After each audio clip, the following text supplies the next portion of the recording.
Price the lord. ಕರ್ತನಾದ ಯೇಸುವಿನ ಹೆಸರಿನಲ್ಲಿ ಎಲ್ಲ ಸಹೋದರಿಗೂ ನನ್ನ ವಂದನೆಗಳು. ಪ್ರಕಟಣೆ ಪುಸ್ತಕವನ್ನು ಅಧ್ಯಯನ ಮಾಡ್ತಾ ಇದ್ದೇವೆ. ಪ್ರಾರ್ಥನೆಯೊಂದಿಗೆ ಇವತ್ತಿನ ಅಧ್ಯಯನವನ್ನು ಧ್ಯಾನ ಮಾಡೋಣ. ಪ್ರಿಯರೇ, ಪ್ರೀತಿಯ ಸ್ವರೂಪನಾದ ನಮ್ಮ ಪರಲೋಕ ತಂದೆಯೇ, ಯೇಸು ಕ್ರಿಸ್ತನ ಪರಿಶುದ್ಧ ನಾಮದಲ್ಲಿ ಪರಿಶುದ್ಧಾತ್ಮನ ಸಹಾಯದೊಂದಿಗೆ ನಿನ್ನ ಪಾದ ಸಮ್ಮುಖಕ್ಕೆ ನಾವು ಬಂದಿದ್ದೇವೆ. ಕರ್ತನೆ, ಒಳ್ಳೆಯ ಸಮಯಕ್ಕಾಗಿ ಸ್ತೋತ್ರ ಹೇಳ್ತಾ ಇದ್ದೇವೆ. ರಾಜ್ಯ ಕರ್ತನೆ, ಪ್ರಕಟಣೆ ಪುಸ್ತಕಕ್ಕೆ ಸಂಬಂಧಪಟ್ಟ ಅನೇಕ ಆಳವಾದ ರಹಸ್ಯಗಳನ್ನು ಕಳೆದ ದಿವಸಗಳಿಂದ ನಮಗೆ ಪ್ರಕಟಪಡಿಸಿ ಮುನ್ನಡೆಸ್ತಾ ಇರುವುದಕ್ಕಾಗಿ ನಿನಗೆ ವಂದನೆ ಹೇಳ್ತೇವೆ ಸ್ವಾಮಿ. ನಮ್ಮನ್ನೇ ತಗ್ಗಿಸಿ ನಿನ್ನ ಪರಿಶುದ್ಧ ಕರೆಗೊಪ್ಪಿಸಿಕೊಡ್ತೇನೆ. ಈ ವಾರ್ತೆ ಕೇಳಿ ಒಬ್ಬೊಬ್ಬರ ಜೀವಿತದಲ್ಲಿ ಬೇಕಾದ ಬಿಡುಗಡೆಯನ್ನು ಪರಲೋಕದಿಂದ ಪಾಲಿಸಿಕೊಡು ಸ್ವಾಮಿ. ಯೇಸುವಿನ ಹೆಸರಲ್ಲಿ ತಂದೆ ದೇವರೇ, ಆಮೆನ್. ಪ್ರಕಟಣೆ ಪುಸ್ತಕ 3ನೇ ಅಧ್ಯಾಯ 1ರಿಂದ 6ನೇ ವಾಕ್ಯ ಓದಿಕೊಳ್ಳೋಣ. Book of revelation chapter 3 1-6.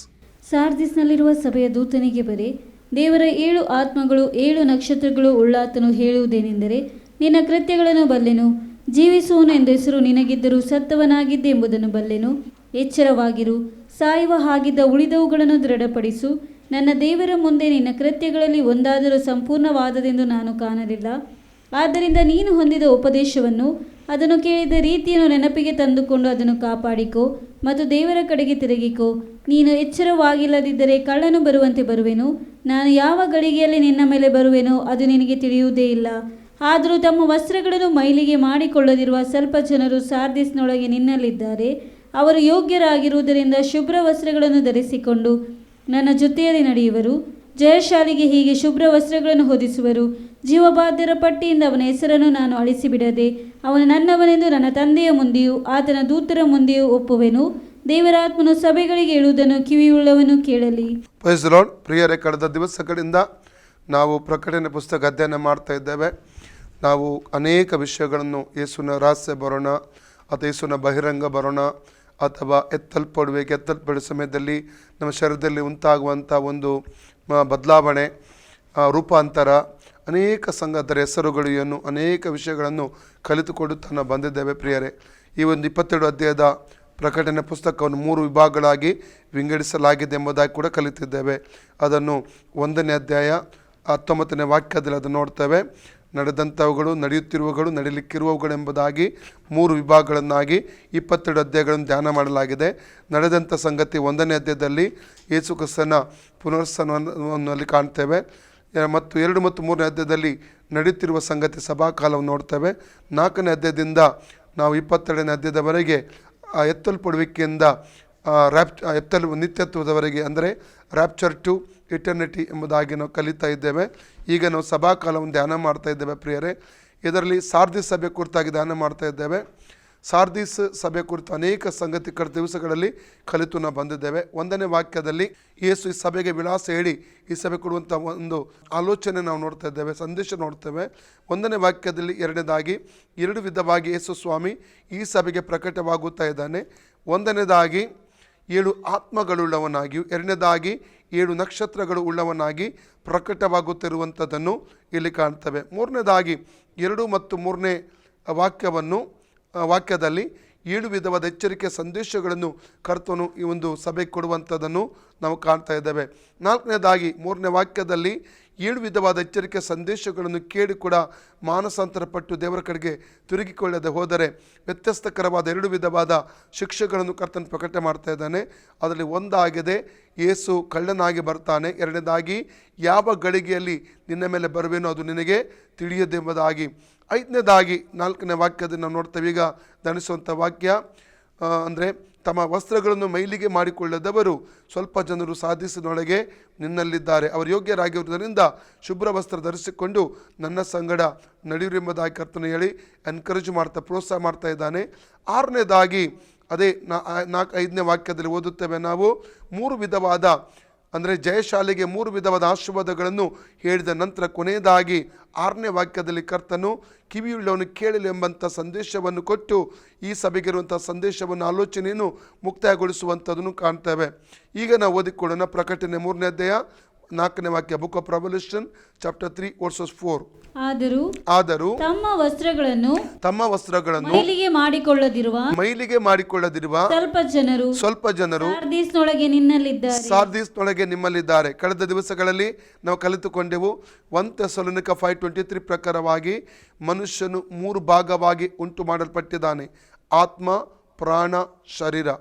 ನಾನು ಆತ್ಮವಾಗಿದ್ದೇನೆ, ನಾನು ಶರೀರದ ಒಳಗೆ ವಾಸ ಮಾಡ್ತಾ ಇದ್ದೇನೆ, ನನ್ನಲ್ಲಿ ಪ್ರಾಣ ಇದೆ. ಯಾವಾಗ ಮನುಷ್ಯನ ಪ್ರಾಣ ಬಿಟ್ಟು ಹೋಗುತ್ತದೆ ಆವಾಗ ಆತ್ಮ ಮತ್ತು ಶರೀರವು ಬೇರ್ಪಡುವಂಥದ್ದು ಆಗಿದೆ. ಮಣ್ಣಿನ ಶರೀರ ಮಣ್ಣಿಗೆ ಹೋಗುತ್ತದೆ, ಆತ್ಮ ತನ್ನ ದಯಪಾಲಿಸಿ ದೇವರ ಬಳಿಗೆ ಹೋಗ್ತಾನೆ. ಬಂದಗೆ ಪ್ರಸಂಗಿ 12:7 ರೆಕ್ಲೇಶಿಯಾ ಚಾಪ್ಟರ್ 12:7 ಅದನ್ನು ಕಾಣಲಿಕ್ಕೆ ನಮಗೆ ಸಾಧ್ಯವಾಗುತ್ತದೆ ಪ್ರಿಯರೇ. ಅದೇ ರೀತಿಯಲ್ಲಿ ಈ ಶರೀರಕ್ಕಿರುವಂಥ ವಸ್ತ್ರಗಳು ಉಂಟು ಅಥವಾ ಆತ್ಮ ಧರಿಸುವಂಥ ವಸ್ತ್ರಗಳು ಉಂಟು. ನಾವು ಕಳೆದ ದಿವಸಗಳಲ್ಲಿ ಶರೀರ ಧರಿಸುವಂಥ ವಸ್ತ್ರಗಳ ಕುರಿತಾಗಿ ಧ್ಯಾನಿಸಿದ್ದೇವೆ. ಅದರ ನಂತರ ನಾವು ಧ್ಯಾನಿಸುವಂಥ ವಿಷಯ ಆತ್ಮ ಧರಿಸಿಕೊಳ್ಳುವ ವಸ್ತ್ರಗಳು. ಈ ಆತ್ಮ ಧರಿಸಿಕೊಳ್ಳುವ ವಸ್ತ್ರಗಳು ಒಂದನೇದಾಗಿ ಮೈಲಿಗೆ ಆಗದಾಗೆ ನಾವು ಕಾಪಾಡಿಕೊಳ್ಬೇಕು. ಎರಡನೇದಾಗಿ ಇದನ್ನು ಕಳಕೊಳ್ಳೋದಾಗೆ ನಾವು ಕಾಪಾಡಿಕೊಳ್ಳುವಂಥ ಜವಾಬ್ದಾರಿ ಅದು ನಮ್ಮ ಮೇಲಿದೆ ಎಂಬುದಾಗಿ ನಾವು ಕಲಿತುಕೊಂಡಿದ್ದೇವೆ ಪ್ರಿಯರೇ. ನಾವು 10 ವಿಧವಾದ ಆತ್ಮ ಧರಿಸುವಂಥ ವಸ್ತ್ರಗಳ ಕುರಿತಾಗಿ ಕಳೆದ ದಿವಸಗಳಲ್ಲಿ ಧ್ಯಾನ ಮಾಡಿದ್ದೇವೆ. ಅದರ ನಂತರ 5 ಇನ್ನೂ ಅನೇಕ ಸಂಗತಿಗಳನ್ನು ಧರಿಸುವಂಥದ್ದು ಅದರ ಕುರಿತು ಈಗ ನಾವು ಕಲಿಯುತ್ತಾ ಇದ್ದೇವೆ. ಅದರಲ್ಲಿ ಒಂದನೇದಾಗಿ ನಾವು 5 ಸಂಗತಿ ಒಂದನೇದಾಗಿ ಕಲಿತಿದ್ದೇವೆ. ರೋಮ 13:12 ರೋಮನ್ಸ್ 13:12 ಪ್ರಕಾರವಾಗಿ ಬೆಳಕಿನ ಆಯುಧಗಳು. ಅದನ್ನು ಎಫೆಸ ಚಾಪ್ಟರ್ 6:14-18 ಎಫೆಸ 6:14-18 ವಾಕ್ಯದ 7 ವಿಧವಾದ ಬೆಳಕಿನ ಆಯುಧಗಳ ಕುರಿತು ನಾವು ಧ್ಯಾನಿಸಿದ್ದೇವೆ. ಎರಡನೇದಾಗಿ ನಾವು ಧ್ಯಾನಿಸಿದ್ದು ರೋಮ 13:14 ರೋಮನ್ಸ್ 13:14 ಕ್ರಿಸ್ತನನ್ನು ಧರಿಸಿಕೊಳ್ಳಬೇಕು. ಗಲಾತ್ಯ 3:27 ವಾಕ್ಯದ ಆಧಾರದಲ್ಲಿ ನಾವು ಧ್ಯಾನ ಮಾಡಿದ್ದೇವೆ ಪ್ರಿಯರೇ. ಮೂರನೇದಾಗಿ ಧರಿಸಿಕೊಳ್ಳುವಂಥದ್ದು ಎಫೆಸ ಚಾಪ್ಟರ್ 4:22-23-24 ಎಫೆಸ 4:27-23-24 ವಾಕ್ಯದ ಪ್ರಕಾರ ನೂತನ ಸ್ವಭಾವವನ್ನು ನಾವು ಧರಿಸಿಕೊಳ್ಳಬೇಕೆಂಬುದನ್ನು ಕಲಿತಿದ್ದೇವೆ. ಈಗ 4ನೇ ಸಂಗತಿ ಈಗ ಧ್ಯಾನ ಮಾಡುತ್ತಿರುವಂಥದ್ದು ಅದು ಕೊಲೊಸ್ಸೆ 3:12 ಕೊಲೊಸ್ಸೆ ಚಾಪ್ಟರ್ 3:12 ವಾಕ್ಯದ ಆಧಾರದಲ್ಲಿ ನಾವು ಧ್ಯಾನ ಮಾಡ್ತಾ ಇದ್ದೇವೆ.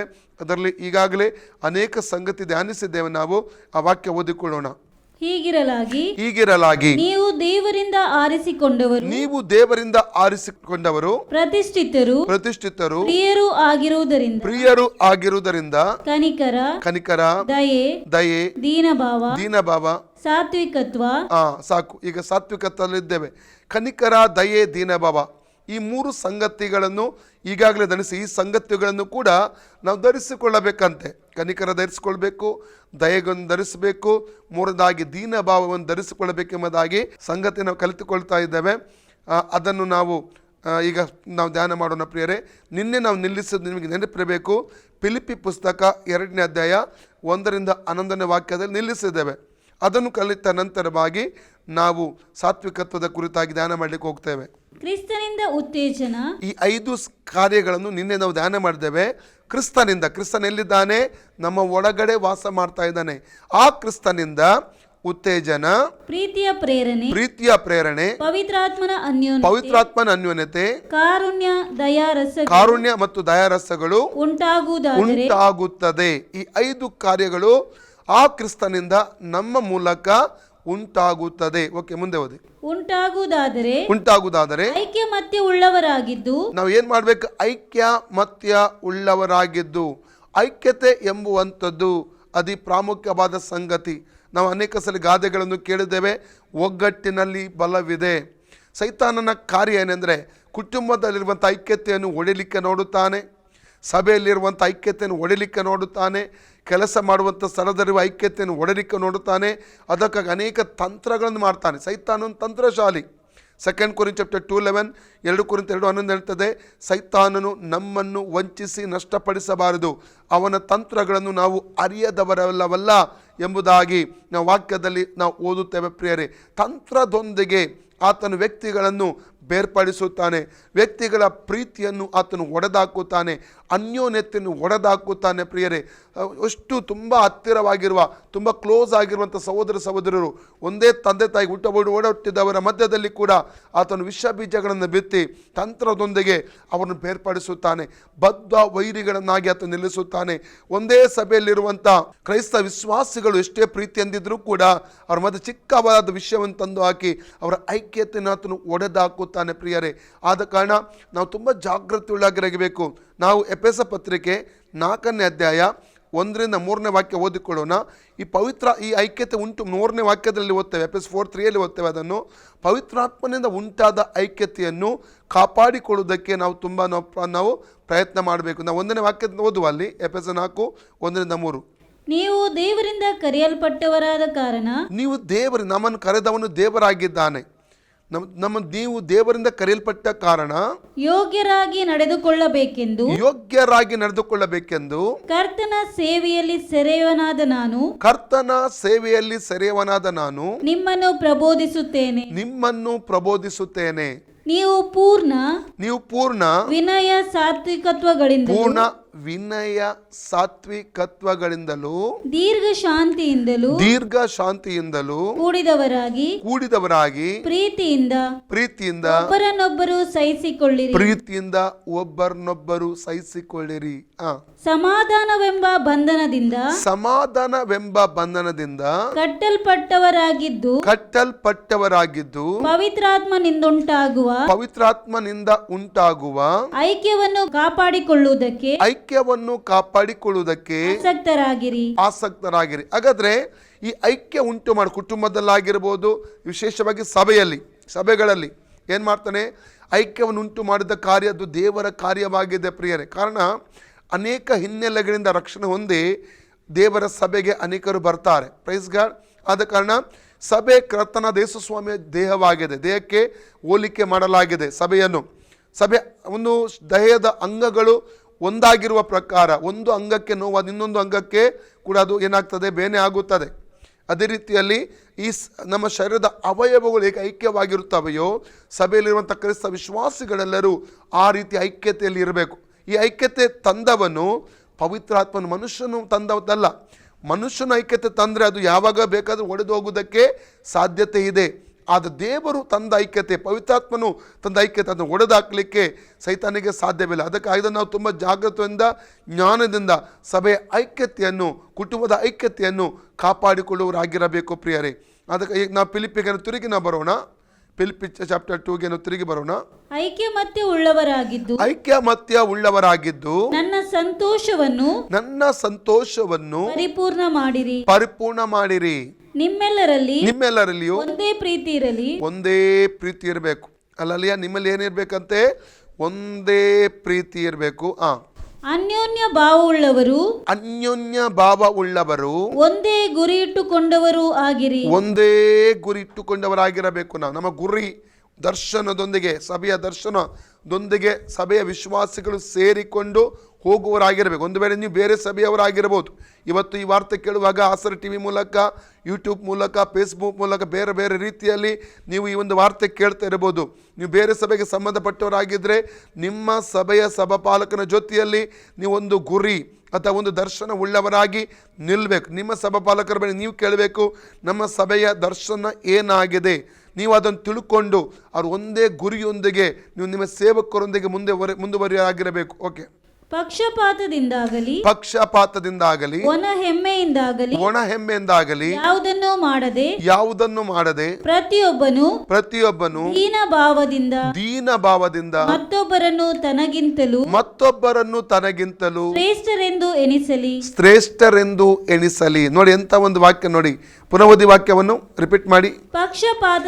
ಪಕ್ಷಪಾತದಿಂದಾಗಲಿ ಒಣ ಹೆಮ್ಮೆಯಿಂದಾಗಲಿ ಯಾವುದನ್ನು ಮಾಡದೆ ಪ್ರತಿಯೊಬ್ಬನು ದೀನ ಭಾವದಿಂದ ಮತ್ತೊಬ್ಬರನ್ನು ತನಗಿಂತಲೂ ಶ್ರೇಷ್ಠರೆಂದು ಎಣಿಸಲಿ. ಅನೇಕ ಸಹ ಹೋಲಿಕೆ ಮಾಡ್ತೇವೆ, ಮನುಷ್ಯರನ್ನು ನಾವು ಕಂಪೇರ್ ಮಾಡ್ತೇವೆ, ಅವರನ್ನು ನಾವು ನಮ್ಮನ್ನೇ ಕಂಪೇರ್ ಮಾಡಿ ನೋಡ್ತೇವೆ. ಕಂಪ್ಯಾರಿಸಮ್ ನಾವು ಮಾಡಿಕೊಳ್ಳಬಾರದು. ಒಣ ಹೆಮ್ಮೆಯಿಂದ ಪಕ್ಷಪಾತ ಯಾವುದನ್ನು ಮಾಡದೆ ತನಗಿಂತಲೂ ಇನ್ನೊಬ್ಬರು ಶ್ರೇಷ್ಠನೆಂಬುದಾಗಿ ದೀನ ಭಾವದಿಂದ ನಾವು ನಡ್ಕೊಳ್ಬೇಕೆಂಬುದೇ ವಾಕ್ಯ ಹೇಳ್ತದೆ. ಮುಂದೆ ಓದಿ. ನಿಮ್ಮಲ್ಲಿ ಪ್ರತಿಯೊಬ್ಬನು ಸ್ವಹಿತವನ್ನು ಮಾತ್ರ ನೋಡದೆ ಪರಹಿತವನ್ನು ಸಹ ನೋಡಲಿ. ಕ್ರಿಸ್ತ ಯೇಸುವಿನಲ್ಲಿದ್ದಂತ ಮನಸ್ಸು ನಿಮ್ಮಲ್ಲಿಯೂ ಇರಲಿ. ಆತನು ದೇವ ಸ್ವರೂಪನಾಗಿದ್ದರು ದೇವರಿಗೆ ಸರಿಸಮಾನನಾಗಿರುವನೆಂಬ ಪದವಿಯನ್ನು ಬಿಡಲೊಲ್ಲನೆಂದು ಎನಿಸದೆ ತನ್ನನ್ನು ಬರಿದು ಮಾಡಿಕೊಂಡು ದಾಸನ ರೂಪವನ್ನು ಧರಿಸಿಕೊಂಡು ಮನುಷ್ಯರಿಗೆ ಸದೃಶನಾದನು. ನೋಡಿ, ಆತನು ಏನ್ ಮಾಡಿದೆ, ಸ್ವಾಮಿ ದೇವ ಸ್ವರೂಪನಾಗಿದ್ದರೂ ಕೂಡ ಆ ಪದವಿಯನ್ನು ಬಿಡಲೊಲ್ಲನೆಂದು. ಆ್ಯಕ್ಚುಲಿ ಪದವಿ ಬಿಡುವಂಥದ್ದು, ಆ ದೈವತ್ವದ ಪದವಿ ಬಿಟ್ಟು ಒಂದು ದಾಸನ ಗುಲಾಮನ ಒಂದು ರೂಪವನ್ನು ಧರಿಸಿ ಬರುವುದು ಅಷ್ಟು ಸುಲಭದ ಕಾರ್ಯವಲ್ಲ ಪ್ರಿಯರೇ. ಹಲ್ಲೆಲೂಯಾ. ನಾವು ಮೋಶೆ ಕುರಿತಾಗಿ ಓದುವಾಗ ಇಬ್ರಿ 11:23-28 ವಾಕ್ಯವನ್ನು ಓದುವುದಾದರೆ ಗೊತ್ತಾಗ್ತದೆ. ಅವನು ಕಷ್ಟವನ್ನು ಅನುಭವಿಸುವುದಕ್ಕಾಗಿ ದೇವಜನರೊಂದಿಗೆ ತನ್ನನ್ನೇ ಗುರುತಿಸಿಕೊಂಡು ಆತನು ಒಪ್ಪಿಸಿಕೊಟ್ಟ. ಅದಕ್ಕೊಂದು ಕಾರಣ, ರೀಸನ್ ಇತ್ತು. ಬರುವ ಪ್ರತಿಫಲದ ಮೇಲೆ ಕಣ್ಣಿಟ್ಟಿದ್ದನು. ಅವನು ಬರುವ ಪ್ರತಿಫಲದ ಮೇಲೆ ಒಂದು ಕಣ್ಣಿಟ್ಟಿದ್ದ. ನೆಕ್ಸ್ಟ್ ಫರೋ ಆತನೇ ಆಗಬೇಕಾಗಿತ್ತು. ಐಗುಪ್ತ ದೇಶದ ನೆಕ್ಸ್ಟ್ ರಾಜನು ಆತನೇ ಆಗಬೇಕಾಗಿತ್ತು. ಅವೆಲ್ಲವನ್ನು ತ್ಯಾಗ ಮಾಡಿದ. ಯಾವುದಕ್ಕೋಸ್ಕರವಾಗಿ? ಬರುವ ಪ್ರತಿಫಲದ ಮೇಲೆ ಆತನು ಕಣ್ಣಿಟ್ಟಿದ್ದನೆಂಬುದಾಗಿ ಇಲ್ಲಿ ನೋಡ್ತೇವೆ. ಅದಕ್ಕೆ ಕರ್ತನ ಯೇಸು ಸ್ವಾಮಿ ಈ ಒಂದು ತ್ಯಾಗವನ್ನು ಆತನು ಮಾಡ್ತಾ ಇದ್ದಾನೆ. ಯಾಕೆ ತ್ಯಾಗ ಮಾಡ್ತಾನೆ ಗೊತ್ತುಂಟಾ? ಯೆಶಾಯ 53ನೇ ಅಧ್ಯಾಯ ನಾವು 10ನೇ ವಾಕ್ಯದಿಂದ ಓದಿಕೊಳ್ಳೋಣ. ಐಸಾಯ 53:10 ಓದುವ. ಅವನನ್ನು ಜಜ್ಜುವುದು ಅಂದರೆ ಯೇಸು ಕ್ರಿಸ್ತನನ್ನು ಜಜ್ಜುವುದು ಯೆಹೋವನ ಸಂಕಲ್ಪವಾಗಿತ್ತು, ತಂದೆಯಾದ ದೇವರ ಸಂಕಲ್ಪವಾಗಿತ್ತು. ಆತನು ಅವನನ್ನು ವ್ಯಾಧಿಯಿಂದ ಬಾಧಿಸಿ ಹೀಗೆಂದುಕೊಂಡನು.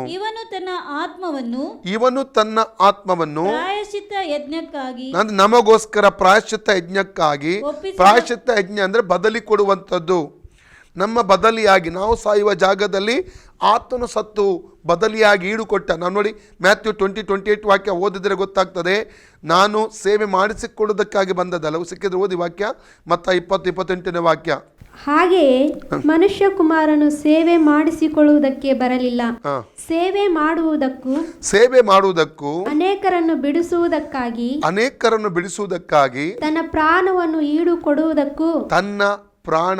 ಈಡು ಕೊಡುವುದಕ್ಕಾಗಿ ಬಂದನು ಎಂದು ಹೇಳಿದ. ಈಡು ಅಂದರೆ ಬದಲಿ, ನಮ್ಮನ್ನು ಬಿಡಿಸುವುದಕ್ಕೆ. ನಾವು ಸೈತಾನನಿಗೆ ಒಳಗಾಗಿದ್ದು ಆದಮ ಅವರ ನಿಮಿತ್ತವಾಗಿ. ಆದ ಕಾರಣ ಯೇಸುವಿನ ತನ್ನ ಪ್ರಾಣವನ್ನು ಕೊಟ್ಟ, ತನ್ನ ರಕ್ತವನ್ನು ಸುರಿಸಿದ.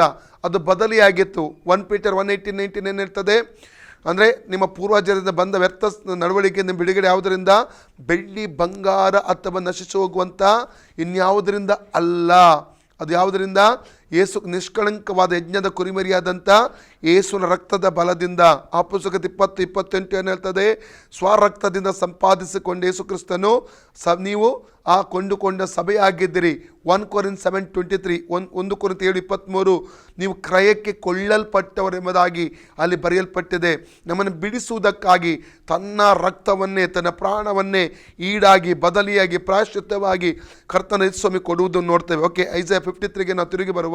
ಇವನು ತನ್ನ ಆತ್ಮವನ್ನು ಪ್ರಾಯಶ್ಚಿತ್ತ ಯಜ್ಞಕ್ಕಾಗಿ ಒಪ್ಪಿಸಿದ ಮೇಲೆ ತನ್ನ ಸಂತಾನವನ್ನು ನೋಡುವನು. ಯಾರು? ನಾವಾಗಿದ್ವಿ ಆತನ ಸಂತಾನ, ಆತನ ಮಕ್ಕಳು. ರಕ್ಷಣೆ ಹೊಂದಿದ ಎಲ್ಲ ಜನರು ಆತನ ಸಂತತಿಯಾಗಿದ್ದೇವೆ, ಆತನ ಮಕ್ಕಳಾಗಿದೆ. ಎಲ್ಲರಲ್ಲ. ಲೋಕದ 2 ಗುಂಪು ಜನ ಇದ್ದಾರೆ. ಒಂದು ಸೃಷ್ಟಿ, ಒಂದು ಆತನ ಸಂತಾನ. Praise God. ಇದು ಚೆನ್ನಾಗಿ ಜ್ಞಾಪಕ ಇಟ್ಟುಕೊಳ್ಳಿ. ಅದಕ್ಕೆ ಎಕ್ಲೇಶಿಯಾ 9:4 ಪ್ರಸಂಗಿ 9:4 ಹೇಳ್ತದೆ, ಜೀವಿತರ ಗುಂಪಿನಲ್ಲಿ ಸೇರಿದವನಿಗೆ ನಿರೀಕ್ಷೆ ಉಂಟು. ಅಂದರೆ ಈ ಲೋಕದಲ್ಲಿ ದೇವರು ನೋಡುವ ಯಾವ ಜಾತಿ ದೇವರು ನೋಡಲ್ಲ. ದೇವರು ನೋಡೋದು 2 ಗುಂಪನ್ನು. ಒಂದೇ ನೀತಿವಂತರು ಅಥವಾ ಅನೀತಿವಂತರು, ಅಥವಾ ಜೀವಿತರ ಗುಂಪು, ಸತ್ತಂತ ಗುಂಪು. ಈ ಲೋಕದಲ್ಲಿ ಕರ್ತನು ನೋಡುವಂಥದ್ದು 2 ಗುಂಪುಗಳನ್ನು ಈ ಲೋಕದಲ್ಲಿ ಆತನು ಕಾಣ್ತಾ ಇದ್ದಾನೆ. ಹಾಗಾದರೆ ನಾವು ಜೀವಿತರ ಗುಂಪಿನಲ್ಲಿ ಯಾವಾಗ ಸೇರ್ತೇವೆ? ರಕ್ಷಣೆ ಹೊಂದಿದ ಸಮಯದಿಂದ ನಾವು ಜೀವಿತರ ಗುಂಪಿಗೆ ನಾವು ಸೇರ್ತೇವೆ, ಅಥವಾ ಆತನ ಸಂತತಿಗಳು, ಆತನ ಮಕ್ಕಳಾಗಿ ಮಾರ್ಪಡ್ತೇವೆ ರಕ್ಷಣೆ ಹೊಂದಿದಂಥ ಸಮಯದಲ್ಲಿ. ಒಬ್ಬ ವ್ಯಕ್ತಿ ಈ ಲೋಕದಲ್ಲಿ, ನಾನು ಆವಾಗಲೇ ಹೇಳಿದೆ, ದೇವರ ಮಕ್ಕಳು ಇದ್ದಾರೆ ಅಥವಾ ಸೃಷ್ಟಿ ಇದ್ದಾರೆ. ಸೃಷ್ಟಿ ದೇವರ ವಾಕ್ಯವನ್ನು ಕೇಳಿ ಅದಕ್ಕೆ ಪ್ರತಿಕ್ರಿಯೆ ತೋರಿಸಿ ತನ್ನ ಪಾಪಕ್ಕೆ ಪಶ್ಚಾತ್ತಾಪಪಟ್ಟು ಯೇಸು ಕ್ರಿಸ್ತನು ತನ್ನ ಮೇಲಿರುವ ಪಾಪದ ದಂಡನೆಯನ್ನು, ಅಂದರೆ ನಿತ್ಯ ಮರಣವನ್ನು ತನ್ನ ಮೇಲೆ ತೆಗೆದುಕೊಂಡು ನಾನು ಸಾಯುವ ಜಾಗದಲ್ಲಿ ಆತನು ಸತ್ತನೆಂಬ ಸತ್ಯವನ್ನು ಹೃದಯದಲ್ಲಿ ನಂಬಿ ಬಾಯಲ್ಲಿ ಅರಿಕೆ ಮಾಡಿ ಯೇಸು ಸ್ವಾಮಿ ತನಗಾಗಿ ಬಂದ, ಮಾತ್ರವಲ್ಲ ಆತನು ರಕ್ಷಕನ ಒಡೆನೆಂಬುದಾಗಿ ಅಂಗೀಕರಿಸಿದಾಗ ಆತನು ದೇವರ ಮಗುವಾಗಿ ಬದಲಾಗುತ್ತಾನೆ. ದೇವರ ಮಗುವಾಗಿ ಆತನು ಮಾರ್ಪಡ್ತಾನೆ, ಅಥವಾ ಆತನ ಸಂತತಿಯಾಗಿ ಬದಲಾಗುತ್ತಾನೆ. ಈ ಸಂತತಿಯನ್ನೇ ಆತ್ಮದಲ್ಲಿ ದೇವರು ಕಂಡಿದ್ದು ಪ್ರಿಯರೇ. ಅಲ್ಲಲ್ಲಿಯ ಈ ಸಂತಾನದ ಕುರಿತಾಗಿ ಈ ಸಂತತಿ ನೋಡುವುದಕ್ಕಾಗಿಯೇ ಕರ್ತನ ಯೇಸು ಸ್ವಾಮಿ ಜಜ್ಜಲ್ಪಟ್ಟ, ಒಡೆಯಲ್ಪಟ್ಟ, ಆತನು ಮುರಿಯಲ್ಪಟ್ಟನು ಈ ಸಂತತಿಯಾದ ನಮ್ಮನ್ನು ನೋಡುವುದಕ್ಕಾಗಿಯೇ ಪ್ರಿಯರೇ. ಓಕೆ, ಮುಂದೆ ಓದಿ. ಏಷ್ಯ ತನ್ನ ಸಂತಾನವನ್ನು ನೋಡುವನು, ತನ್ನ ಸಂತಾನವನ್ನು ನೋಡುವನು, ಚಿರಂಜೀವಿಯಾಗುವನು. ನನ್ನ ಸಂಕಲ್ಪವು ಚಿರಂಜೀವಿ ಅಂದರೆ ಆತನು ನಿತ್ಯ ನಿತ್ಯಕ್ಕೂ ಅದು ಮರಣವನ್ನು ಜಯಿಸಿ ಇವತ್ತು ನಿತ್ಯ ನಿತ್ಯಕ್ಕೂ ಆತನು ಜೀವಿಸ್ತಾ ಇದ್ದಾನೆ, ಮೃತ್ಯುಂಜಯನಾಗಿ ಆತನು ಜೀವಿಸ್ತಾ ಇದ್ದಾನೆ. ಓಕೆ, ಮುಂದೆ ಓದಿ. ನನ್ನ ಸಂಕಲ್ಪವು ಇವನ ಕೈಯಿಂದ ನೆರವೇರುವುದು. ಇವನ ಕೈಯಿಂದ ಅಂದ್ರೆ ತಂದೆಯಾದ ದೇವರು ಹೇಳ್ತಾ ಇದ್ದಾರೆ, ನನ್ನ ಸಂಕಲ್ಪ ಇವನ ಅಂದ್ರೆ ಯೇಸು ಕ್ರಿಸ್ತನ ಕೈಯಿಂದ ನೆರವೇರುವುದು. ತನ್ನ ಆತ್ಮವು ಅಂದ್ರೆ ದೇವರು ನಮ್ಮನ್ನು ಸಂಕಲ್ಪದ ಮೇಲೆ ಕರೆದಿದ್ದಾನೆ, ಒಂದು ಯೋಜನೆಗೆ ಅನುಗುಣವಾಗಿ ಕರೆದಿದ್ದಾನೆ. ರಕ್ಷಣೆಯ ಯೋಜನೆ ಆಗಿದ್ದು, ನಮ್ಮನ್ನು ಪಾಪದ ಶಿಕ್ಷೆ ನಿತ್ಯ ನರಕದಿಂದ ತಪ್ಪಿಸುವಂತ ಯೋಜನೆ ಆಗಿದ್ದು ಪ್ರಿಯರೇ. ಓಕೆ, ಮುಂದೆ ಓದಿ. ತನ್ನ ಆತ್ಮವು ಅನುಭವಿಸಿದ ಶ್ರಮೆಯ ಫಲವನ್ನು ಕಂಡು ತೃಪ್ತನಾಗುವನು. ಧರ್ಮಾತ್ಮನಾದ ಸೇವಕ ಶ್ರಮೆಯ ಫಲ ಯಾರು? ತನ್ನ ಆತ್ಮ ಅನುಭವಿಸಿದಂಥ ಫಲ ಯಾರು? ನಾನು ಮತ್ತು ನೀವಾಗಿದ್ದೇವೆ. ರಕ್ಷಣೆ ಹೊಂದಿದ ಎಲ್ಲ ದೇವರ ಮಕ್ಕಳು ಆತನ ಆತ್ಮ ಅನುಭವಿಸಿದಂಥ ಒಂದು ಶ್ರಮೆಯ ಫಲವಾಗಿದೆ ಪ್ರಿಯರೇ. ಓಕೆ, ಮುಂದೆ ಓದಿ. ಧರ್ಮಾತ್ಮನಾದ ನನ್ನ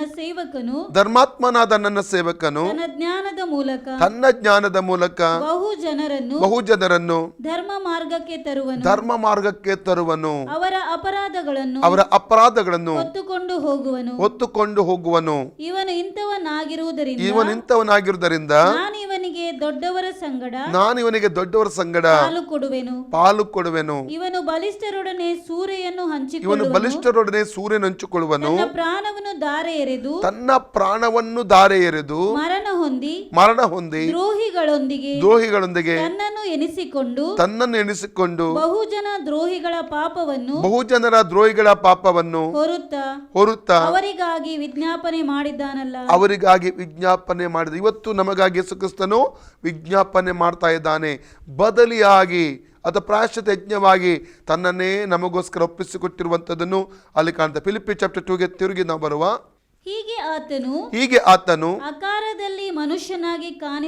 ಆಕಾರದಲ್ಲಿ ಮನುಷ್ಯನಾಗಿ ಕೊಂಡಿದ್ದಾಗ ತನ್ನನ್ನು ತಗ್ಗಿಸಿಕೊಂಡು ಮರಣವನ್ನು ಅಂದರೆ ಶಿಲುಬೆಯ ಮರಣವನ್ನಾದರೂ ಹೊಂದುವಷ್ಟು ವಿಧೇಯನಾದನು. ನೋಡಿ, ಎಂಥ ಒಂದು ತಗ್ಗಿಸುವಿಕೆ, ಎಂಥ ಒಂದು ದೀನತೆ, ಎಂಥ ಒಂದು ನಮ್ರತೆಯನ್ನು ಕರ್ತನಾದ ಯೇಸು ಸ್ವಾಮಿ ನೋಡ್ತೇವೆ. ಆತನು ದೈವ ಸ್ವರೂಪನಾಗಿದ್ದ, ಆ ಪದವಿಯನ್ನು ಬಿಡುವುದೇ ಇಲ್ಲ ಎಂದು ಹೇಳದೆ ನಮಗಾಗಿ, ನಮ್ಮನ್ನು ರಕ್ಷಿಸುವುದಕ್ಕಾಗಿ, ಪಾಪದ ಶಿಕ್ಷೆಯಿಂದ ಇಡೀ ಮಾನವ ಕುಲವನ್ನು ರಕ್ಷಿಸುವುದಕ್ಕಾಗಿ ಗುಲಾಮನಾಗಿ 6 ಅಡಿ ಮನುಷ್ಯನಾಗಿ ಈ ಲೋಕಕ್ಕೆ ಆತನು ಬಂದನು ಪ್ರಿಯರೇ. ಅಲ್ಲಲಿಯ ಹುಟ್ಟಿದ ಸಮಯದಿಂದ ಮರಣದ ಪರ್ಯಂತರ ತಂದೆಯಾದ ದೇವರಿಗೆ ತನ್ನ ವಿಧೇಯತೆ ತೋರಿಸುವಂಥದ್ದನ್ನು ಅಲ್ಲಿ ನಾವು ಕಾಣ್ತೇವೆ ಪ್ರಿಯರೇ. ಓಕೆ, ಮುಂದೆ ಓದಿ. ಈ ಕಾರಣದಿಂದ ದೇವರು ಆತನನ್ನು ಅತ್ಯುನ್ನತ ಸ್ಥಾನಕ್ಕೆ ಏರಿಸಿ. ವಿಧೇಯತೆ ಮತ್ತು ದೀನತೆಯ ಫಲ ಏನು ಗೊತ್ತುಂಟ? ಅತ್ಯುನ್ನತವಾದ ಸ್ಥಾನಕ್ಕೆ ದೇವರು ಇರಿಸ್ತಾನೆ, ಉನ್ನತವಾದ ನೆಲೆಗೆ ದೇವರು ಎಬ್ಬಿಸುತ್ತಾನೆ, ಎತ್ತುತ್ತಾನೆ ಪ್ರಿಯರೇ. ಓಕೆ, ಮುಂದೆ ಓದಿ. ಎಲ್ಲಾ ಹೆಸರುಗಳಿಗಿಂತ ಶ್ರೇಷ್ಠವಾದ ಹೆಸರನ್ನು ಆತನಿಗೆ ದಯಪಾಲಿಸಿದ್ದಾನೆ. ಆದುದರಿಂದ ಸ್ವರ್ಗ ಮರ್ತ್ಯ ಪಾತಾಳದೆಲ್ಲವೂ ಯೇಸುವಿನ ಹೆಸರಿನಲ್ಲಿ ಅಡ್ಡಬಿದ್ದು ಯೇಸು ಕ್ರಿಸ್ತನನ್ನು ಒಡೆಯನೆಂದು ಪ್ರತಿಜ್ಞೆ ಮಾಡಿ ತಂದೆಯಾದ ದೇವರಿಗೆ ಘನವನ್ನು ಸಲ್ಲಿಸುತ್ತವೆ. Praise God. ಕ್ರಿಸ್ತನ ದೀನತೆ ಆತನ ಉನ್ನತಕ್ಕೆ ಎತ್ತಿ ನಿಲ್ಲಿಸುವಂಥದ್ದನ್ನು ನಾವು ಕಾಣ್ತೇವೆ ಪ್ರಿಯರೇ. ನಾವು ಯಾಕೋಬನ ಪತ್ರಿಕೆ 4:6 ವಾಕ್ಯ ಓದುವ. Book of James chapter 4:6. ಆತನು ನಮ್ಮ ಮೇಲೆ ಅತಿಶಯವಾದ ಕೃಪೆಯನ್ನು ಇಡುತ್ತಾನೆ. ಆದುದರಿಂದ ದೇವರು ಅಹಂಕಾರಿಗಳನ್ನು ಎದುರಿಸುತ್ತಾನೆ, ದೀನರಿಗಾದರೂ ಕೃಪೆಯನ್ನು ಅನುಗ್ರಹಿಸುತ್ತಾನೆ ಎಂದು ಶಾಸ್ತ್ರವು ಹೇಳುತ್ತದೆ. ಅಂದ್ರೆ ದೀನರಿಗೆ ಆತನು ಕೃಪೆ ಅನುಗ್ರಹಿಸ್ತಾನೆ, ಅಹಂಕಾರಿಗಳನ್ನು ಆತನು ಎದುರಿಸ. 10ನೇ ವಾಕ್ಯ ಕೂಡ ಓದಿ ಅದರಲ್ಲಿ. ಕರ್ತನ ಮುಂದೆ ನಿಮ್ಮನ್ನು ತಗ್ಗಿಸಿಕೊಳ್ಳಿರಿ, ಆಗಲಾತನು ನಿಮ್ಮನ್ನು ಮೇಲಕ್ಕೆ ತರುವನು. ಕರ್ತನ ಮುಂದೆ ನಾವು ತಗ್ಗಿಸಿಕೊಳ್ಳುವಾಗ ಕರ್ತನು ನಮ್ಮನ್ನು ಮೇಲಕ್ಕೆ ಎತ್ತುತ್ತಾನೆ, ಮೇಲಕ್ಕೆ ತರುತ್ತಾನೆ ಎಂಬುದಾಗಿ ಆ ವಾಕ್ಯದಲ್ಲಿ ನೋಡ್ತೇವೆ. ಹಾಗಾದರೆ ನಾವು ದೀನತ್ವ ಎಂಬ ವಸ್ತ್ರವನ್ನು ಧರಿಸಬೇಕು. ಅಂದರೆ ನಾವು ಕನಿಕರ, ದಯೆ ಮತ್ತು ದೀನತ್ವ ಈ ಮೂರು ಸಂಗತಿ ಅದು ಒಂದರಲ್ಲೇ ಬಂದಿದೆ. ಅಂದರೆ 5 ಗುಣಗಳನ್ನು ಧರಿಸಬೇಕೆಂಬುದಾಗಿ 4ನೇದಾಗಿ ನಾವು ಧ್ಯಾನ ಮಾಡ್ತಾ ಇದ್ದೇವೆ. ಈಗ 4ನೇ ವಿಷಯ, 4ನೇದಾಗಿ ನಾವು ತಿಳ್ಕೊಳ್ಳೋಣ. ಅಂದರೆ ಕೊಲೊಸ್ಸೆ 3ನೇ ಅಧ್ಯಾಯ 12ನೇ ವಾಕ್ಯ. ಹೀಗಿರಲಾಗಿ ನೀವು ದೇವರಿಂದ ಆರಿಸಿಕೊಂಡವರು, ಪ್ರತಿಷ್ಠಿತರು, ಪ್ರಿಯರೂ ಆಗಿರುವುದರಿಂದ ಕನಿಕರ, ದಯೆ, ದೀನಭಾವ, ಸಾತ್ವಿಕತ್ವ. 4ನೇದಾಗಿ ನಾವು ಧರಿಸಿಕೊಳ್ಳಬೇಕಾದದ್ದು ಕ್ರೈಸ್ತ ವಿಶ್ವಾಸಿಗಳು ಸಾತ್ವಿಕತ್ವವನ್ನು 5 ಗುಣಗಳ ಬಗ್ಗೆ ಇಲ್ಲಿ ನಾವು ನೋಡ್ತಾ ಇದ್ದೇವೆ. 4ನೇದಾಗಿ 5 ವಿಧ. ಅದರಲ್ಲಿ 4ನೇದು ಸಾತ್ವಿಕತ್ವ ಎಂದರೆ ಏನು ಪ್ರಿಯರೇ? ಸಾತ್ವಿಕತ್ವ ಎಂದರೆ ಹಲ್ಲೆಲೂಯಾ, ಕಪಟ ಇಲ್ಲದೆ ಇರುವಂಥದ್ದು, ನಾವು ಇರುವ ಹಾಗೆ ನಮ್ಮನ್ನು ಪ್ರಕಟಿಸುವಂಥದ್ದು. ಹಿಂದೆ ಒಂದು ಜೀವಿತ, ಮುಂದೆ ಒಂದು ಜೀವಿತ, ಆ ರೀತಿಯಲ್ಲಿ ಅಲ್ಲ ಪ್ರಿಯರೇ. ಕ್ರೈಸ್ತ ವಿಶ್ವಾಸಿಗಳು ವೇಷಗಳನ್ನು ಧರಿಸುವವರಾಗಿರಬಾರದು. ನಾವು ಎಲ್ಲ ಕಡೆಗಳಲ್ಲಿ ಯಥಾರ್ಥರಾಗಿರಬೇಕು. ಒಂದು ವಾಕ್ಯ ಓದುವ, ಕೀರ್ತನೆ 51:6ನೇ ವಾಕ್ಯ, ಸಾಮ್ಸ್ ಚಾಪ್ಟರ್ 51:6 ವಾಕ್ಯ. ಯಥಾರ್ಥ ಚಿತ್ತವೇ ನಿನಗೆ ಸಂತೋಷ. ಸುಜ್ಞಾನದ ರಹಸ್ಯಗಳನ್ನು ನನಗೆ ತಿಳಿಯಪಡಿಸುವೆ. ಆತನ ಏನಿರ್ತಾನೆ ದಾವೀದನಲ್ಲಿ, ಯಥಾರ್ಥ ಚಿತ್ತವೇ ದೇವರೇ ನಿನಗೆ ಸಂತೋಷ. ನಮ್ಮ ಜೀವಿತದಲ್ಲಿ ಯಾವಾಗಲೂ ಯಥಾರ್ಥ ಚಿತ್ತರಾಗಿ ಇರಬೇಕೆಂಬುದು ದೇವರ ಒಂದು ಉದ್ದೇಶವಾಗಿದೆ. ಅನೇಕ ಸಲ ಪ್ರಕಟವಾಗುತ್ತ ಕೆಲವೊಬ್ಬರು ನಟನೆ ಮಾಡಲಿಕ್ಕೆ ಪ್ರಯತ್ನ ಮಾಡ್ತಾರೆ, ಸ್ವಭಾವಗಳನ್ನು ನಟನೆ ಮಾಡಲಿಕ್ಕೆ. ಫಲಗಳನ್ನು ನಾವು ಚೆನ್ನಾಗಿ ಅರ್ಥ ಮಾಡಿಕೊಳ್ಳಿ, ಫಲಗಳನ್ನು ನಟನೆ ಹೆಚ್ಚು ಸಮಯ ಮಾಡಲಿಕ್ಕೆ ಆಗಲ್ಲ. ಕೆಲವು ನಟನೆ ಮಾಡಬಹುದು, ಅದು ಹೆಚ್ಚು ಸಮಯ ಅದು ಉಳಿಯಿಲ್ಲ. ಒಂದು ವಾಕ್ಯ ಓದುವ, ಜ್ಞಾನೋಕ್ತಿ ಪುಸ್ತಕ 10:9, ಪ್ರಾಫ್ ಚಾಪ್ಟರ್ 10:9. ಜ್ಞಾನೋಕ್ತಿ 10:9ನೇ ವಾಕ್ಯ. ನಿರ್ದೋಷದ ನಡತೆಯವನು ನಿರ್ಭಯವಾಗಿ ನಡೆಯುವನು. ವಕ್ರಮಾರ್ಗಿಯು ಬೈಲಿಗೆ ಬೀಳು. ವಕ್ರಮಾರ್ಗಿ ಒಂದಲ್ಲ ಒಂದು ದಿವಸ ಬೈಲಿಗೆ ಬೀಳುತ್ತಾನೆ. ನಟನೆ ಹೆಚ್ಚು ಸಮಯ ಮಾಡಲಿಕ್ಕೆ ಆಗಲ್ಲ, ಒಂದಲ್ಲ ಒಂದು ದಿವಸ ಬೈಲಿಗೆ ಬೀಳುತ್ತಾನೆ. ಅದಕ್ಕೆ ನಟನೆ ನಾವು ಮಾಡುವವರಾಗಿರಬಾರ್ದು. ಅಲ್ಲಲ್ಲಿಯ ಕೆಲವೊಮ್ಮೆ ಏನಾಗ್ತದೆ, ಪಾಸ್ಟ್ರೇ ಎಂಬುದಾಗಿ ಹೇಳ್ತೇವೆ, ಬ್ರದರ್ ಎಂಬುದಾಗಿ ಹೇಳ್ತೇವೆ, ಸಿಸ್ಟರ್ ಎಂಬುದಾಗಿ ಹೇಳ್ತೇವೆ. ಮುಂದುಗಡೆ ಒಳ್ಳೆಯವರಾಗಿ ನಾವು ನಟನೆ ಮಾಡಿ ತೋರಿಸುತ್ತೇವೆ. ಒಂದು ವೇಳೆ ಕೆಲಸದ ಸ್ಥಳದಲ್ಲಿ ಆಗಿರ್ಬೋದು, ಅಲ್ಲಲ್ಲಿಯ ಬಿಸ್ನೆಸ್ ಮಾಡುವಂಥ ಸ್ಥಳದಲ್ಲಿ ಆಗಿರ್ಬೋದು, ಅಥವಾ ಕುಟುಂಬದ ಮಧ್ಯದಲ್ಲಿ ಆಗಿರ್ಬೋದು, ನೆರೆಕೆರೆಯವರ ಮಧ್ಯದಲ್ಲಿ ಆಗಿರ್ಬೋದು, ಸೇವಾ ಸ್ಥಳದಲ್ಲಿ ಆಗಿರ್ಬೋದು, ಎಲ್ಲಿ ಕೂಡ ನಾವು ಇರುವಂಥ ಸ್ಥಳಗಳಲ್ಲಿ ಅನೇಕ ಸಲ ಒಬ್ಬ ವ್ಯಕ್ತಿಯ ಮುಂದೆ ನಾವು ಯಥಾರ್ಥರಾಗಿ ನಾವು ತೋರಿಸುತ್ತೇವೆ. ನಿಜವಾಗಿ ಯಥಾರ್ಥತನ ನಮ್ಮಲ್ಲಿ ಇರುವುದಿಲ್ಲ, ಅದು ಕೇವಲ ನಟನೆ ಮಾಡಲಿಕ್ಕೆ ಪ್ರಯತ್ನ ಮಾಡ್ತೇವೆ. ಆದರೆ ಹಿಂದುಗಡೆ ನಾವು ಬೇರೆ ವ್ಯಕ್ತಿಗಳಾಗಿರುತ್ತೇವೆ ಪ್ರಿಯರೇ, ಬೇರೆ ರೀತಿಯಲ್ಲಿ ಮಾತಾಡ್ತೇವೆ, ಬೇರೆ ರೀತಿಯಲ್ಲಿ ಕ್ರಿಯೆಗಳನ್ನು ನಾವು ಮಾಡುವವರಾಗಿರುತ್ತೇವೆ. ಅದಕ್ಕಾಗಿ ಸಾತ್ವಿಕತ್ವ ಎಂಬಂಥ ಗುಣವನ್ನು ನಮ್ಮ ಆತ್ಮ ಧರಿಸಿಕೊಳ್ಳಬೇಕೆಂಬುದು ದೇವರ ಚಿತ್ತವಾಗಿದೆ. ಸಾತ್ವಿಕತ್ವ ಒಂದು ಗುಣ ನಾವಿವತ್ತು ಧರಿಸಿಕೊಳ್ಳುವುದಕ್ಕೆ ನಾವು ಪ್ರಯತ್ನ ಮಾಡೋಣ. ಈ ಖಂಡಿತವಾಗಿ ಒಂದು ವಾಕ್ಯದ ಮೂಲಕ ನೀವು ಆಶೀರ್ವದಿಸಲ್ಪಡ್ತೀರಿ ಎಂಬುದಾಗಿ ನಾನು ನಂಬುತ್ತೇನೆ. ಹಾಗಾದರೆ ಸಾತ್ವಿಕತ್ವವನ್ನು ಯಾವ ರೀತಿಯಲ್ಲಿ ನಾವು ಯಾವ ಭಾಗದಲ್ಲಿ ಪಡಿಸಲಿಕ್ಕೆ ಸಾಧ್ಯ ಎಂಬುದಾಗಿ ಇವತ್ತಿನ ಅಧ್ಯಯನದ ಮೂಲಕ ನಾವು ಧ್ಯಾನ ಮಾಡೋಣ ಪ್ರಿಯರೇ. ನಾವು ಮೊದಲದಾಗಿ ನಮ್ಮ ನಾಲಿಗೆಯ ಮೂಲಕವಾಗಿ ಯಾಕೋಬನ ಪತ್ರಿಕೆ 1ನೇ ಅಧ್ಯಾಯ 26ನೇ ವಾಕ್ಯ, ಜೇಮ್ಸ್ ಚಾಪ್ಟರ್ 1:26 ವಾಕ್ಯ ಓದಿ. ಯಾವನಾದರೂ ತನ್ನ ನಾಲಿಗೆಗೆ ಕಡಿವಾಣವನ್ನು ಹಾಕದೆ ತನ್ನ ಹೃದಯವನ್ನು ಮೋಸಗೊಳಿಸುವನಾದರೆ ಅವನ ಭಕ್ತಿ ನಿಷ್ಪ್ರಯೋಜನವಾಗಿದೆ. ಮೊದಲದಾಗಿ ನಾಲಿಗೆಗೆ ನಾವು ಆದಷ್ಟು ಕಡಿವಾಣ ಹಾಕಬೇಕು. ನಾಲಿಗೆ ಮೂಲಕ ಎಷ್ಟೋ ಪಾಪಗಳು ನಮ್ಮಿಂದ ಆಗುತ್ತದೆ ಪ್ರಿಯರೇ, ನಮಗೆ ಗೊತ್ತಾಗದ ಹಾಗೆ ಪಾಪಗಳನ್ನು ಮಾಡುತ್ತೇವೆ. ನಾವು ನಾಲಿಗೆಯನ್ನು ನಾವು ತುಂಬ ಜಾಗ್ರತೆಯಿಂದ ಕಾಪಾಡಿಕೊಳ್ಳಬೇಕು. ಸಾತ್ವಿಕತ್ವದಲ್ಲಿ ಇರಬೇಕಾದ್ರೆ ನಾಲಿಗೆಗೆ ನಾವು ಕಡಿವಾಣ ಹಾಕ. ಇನ್ನೊಂದು ವಾಕ್ಯ ಓದಿ, ಯಾಕೋಬ 3:2ನೇ ವಾಕ್ಯ ಓದಿ. James chapter 3:2. ಅನೇಕ ವಿಷಯಗಳಲ್ಲಿ ನಾವೆಲ್ಲ ತಪ್ಪುವುದುಂಟು. ಒಬ್ಬನು ಮಾತಿನಲ್ಲಿ ತಪ್ಪದಿದ್ದರೆ ಅವನು ಶಿಕ್ಷಿತನು. ತನ್ನ ದೇಹವನ್ನೆಲ್ಲ ಯಾವುದು ತಪ್ಪದಿದ್ದರೆ? ಮಾತಿನಲ್ಲಿ ತಪ್ಪದಿದ್ದರೆ ಅವನು ಶಿಕ್ಷಿತನು. ತನ್ನ ದೇಹವನ್ನೆಲ್ಲ ಸ್ವಾಧೀನಪಡಿಸಿಕೊಳ್ಳುವುದಕ್ಕೆ ಸಮರ್ಥನೂ ಆಗಿದ್ದಾನೆ, ಮಾತಿನಲ್ಲಿ ತಪ್ಪದವನು. ಹಲ್ಲೆಲೂಯ. ಇನ್ನೊಂದು ವಾಕ್ಯ ಓದುವ, ಮತ್ತಾಯನ ಸುವಾರ್ತೆ 12ನೇ ಅಧ್ಯಾಯ 34-37, book of Matthew chapter 12 34-37 words. ಸರ್ಪ ಜಾತಿಯವರೇ, ನೀವು ಕೆಟ್ಟವರಾಗಿರಲಾಗಿ ಒಳ್ಳೆಯ ಮಾತುಗಳನ್ನು ಆಡುವುದಕ್ಕೆ ನಿಮ್ಮಿಂದ ಹೇಗೆ ಆದೀತು? ಅಂದ್ರೆ ಆ ಶಾಸ್ತ್ರಿ ಪರಿಸರು ಯೆಹೂದ್ಯರು ಕೆಲವರು ಏನಾಗಿದ್ರು, ರಿಯಲಿ ಒಳಗಡೆ ಕೆಟ್ಟವರಾಗಿದ್ದರು.